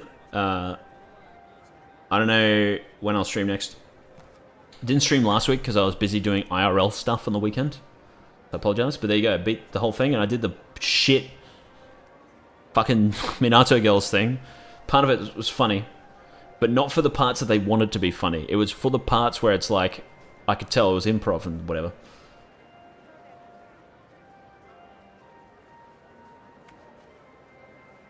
Huh? I don't even know who Claire is. Well, no, I do know Claire is. I did that sub-story literally this morning. I skipped it all though. Yeah. I don't know what's for lunch, but I'm very hungry. I actually, because I woke up earlier than usual, I've been starving all morning because I don't eat breakfast usually, but if I wake up early, I do. And I didn't. So there you go. Metal Gear Solid 5 100% live stream win. It took me 100 hours to do it on PS5, and that was me knowing what I'm doing and like skipping some cutscenes and stuff. Anyway, end screen time. Look at Majima's overblown sunlight face. And now, Yagami. Goodbye, everyone.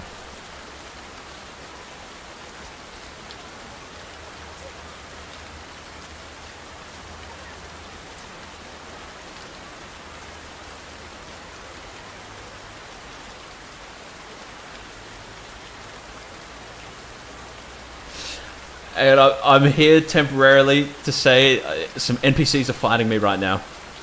Anyway.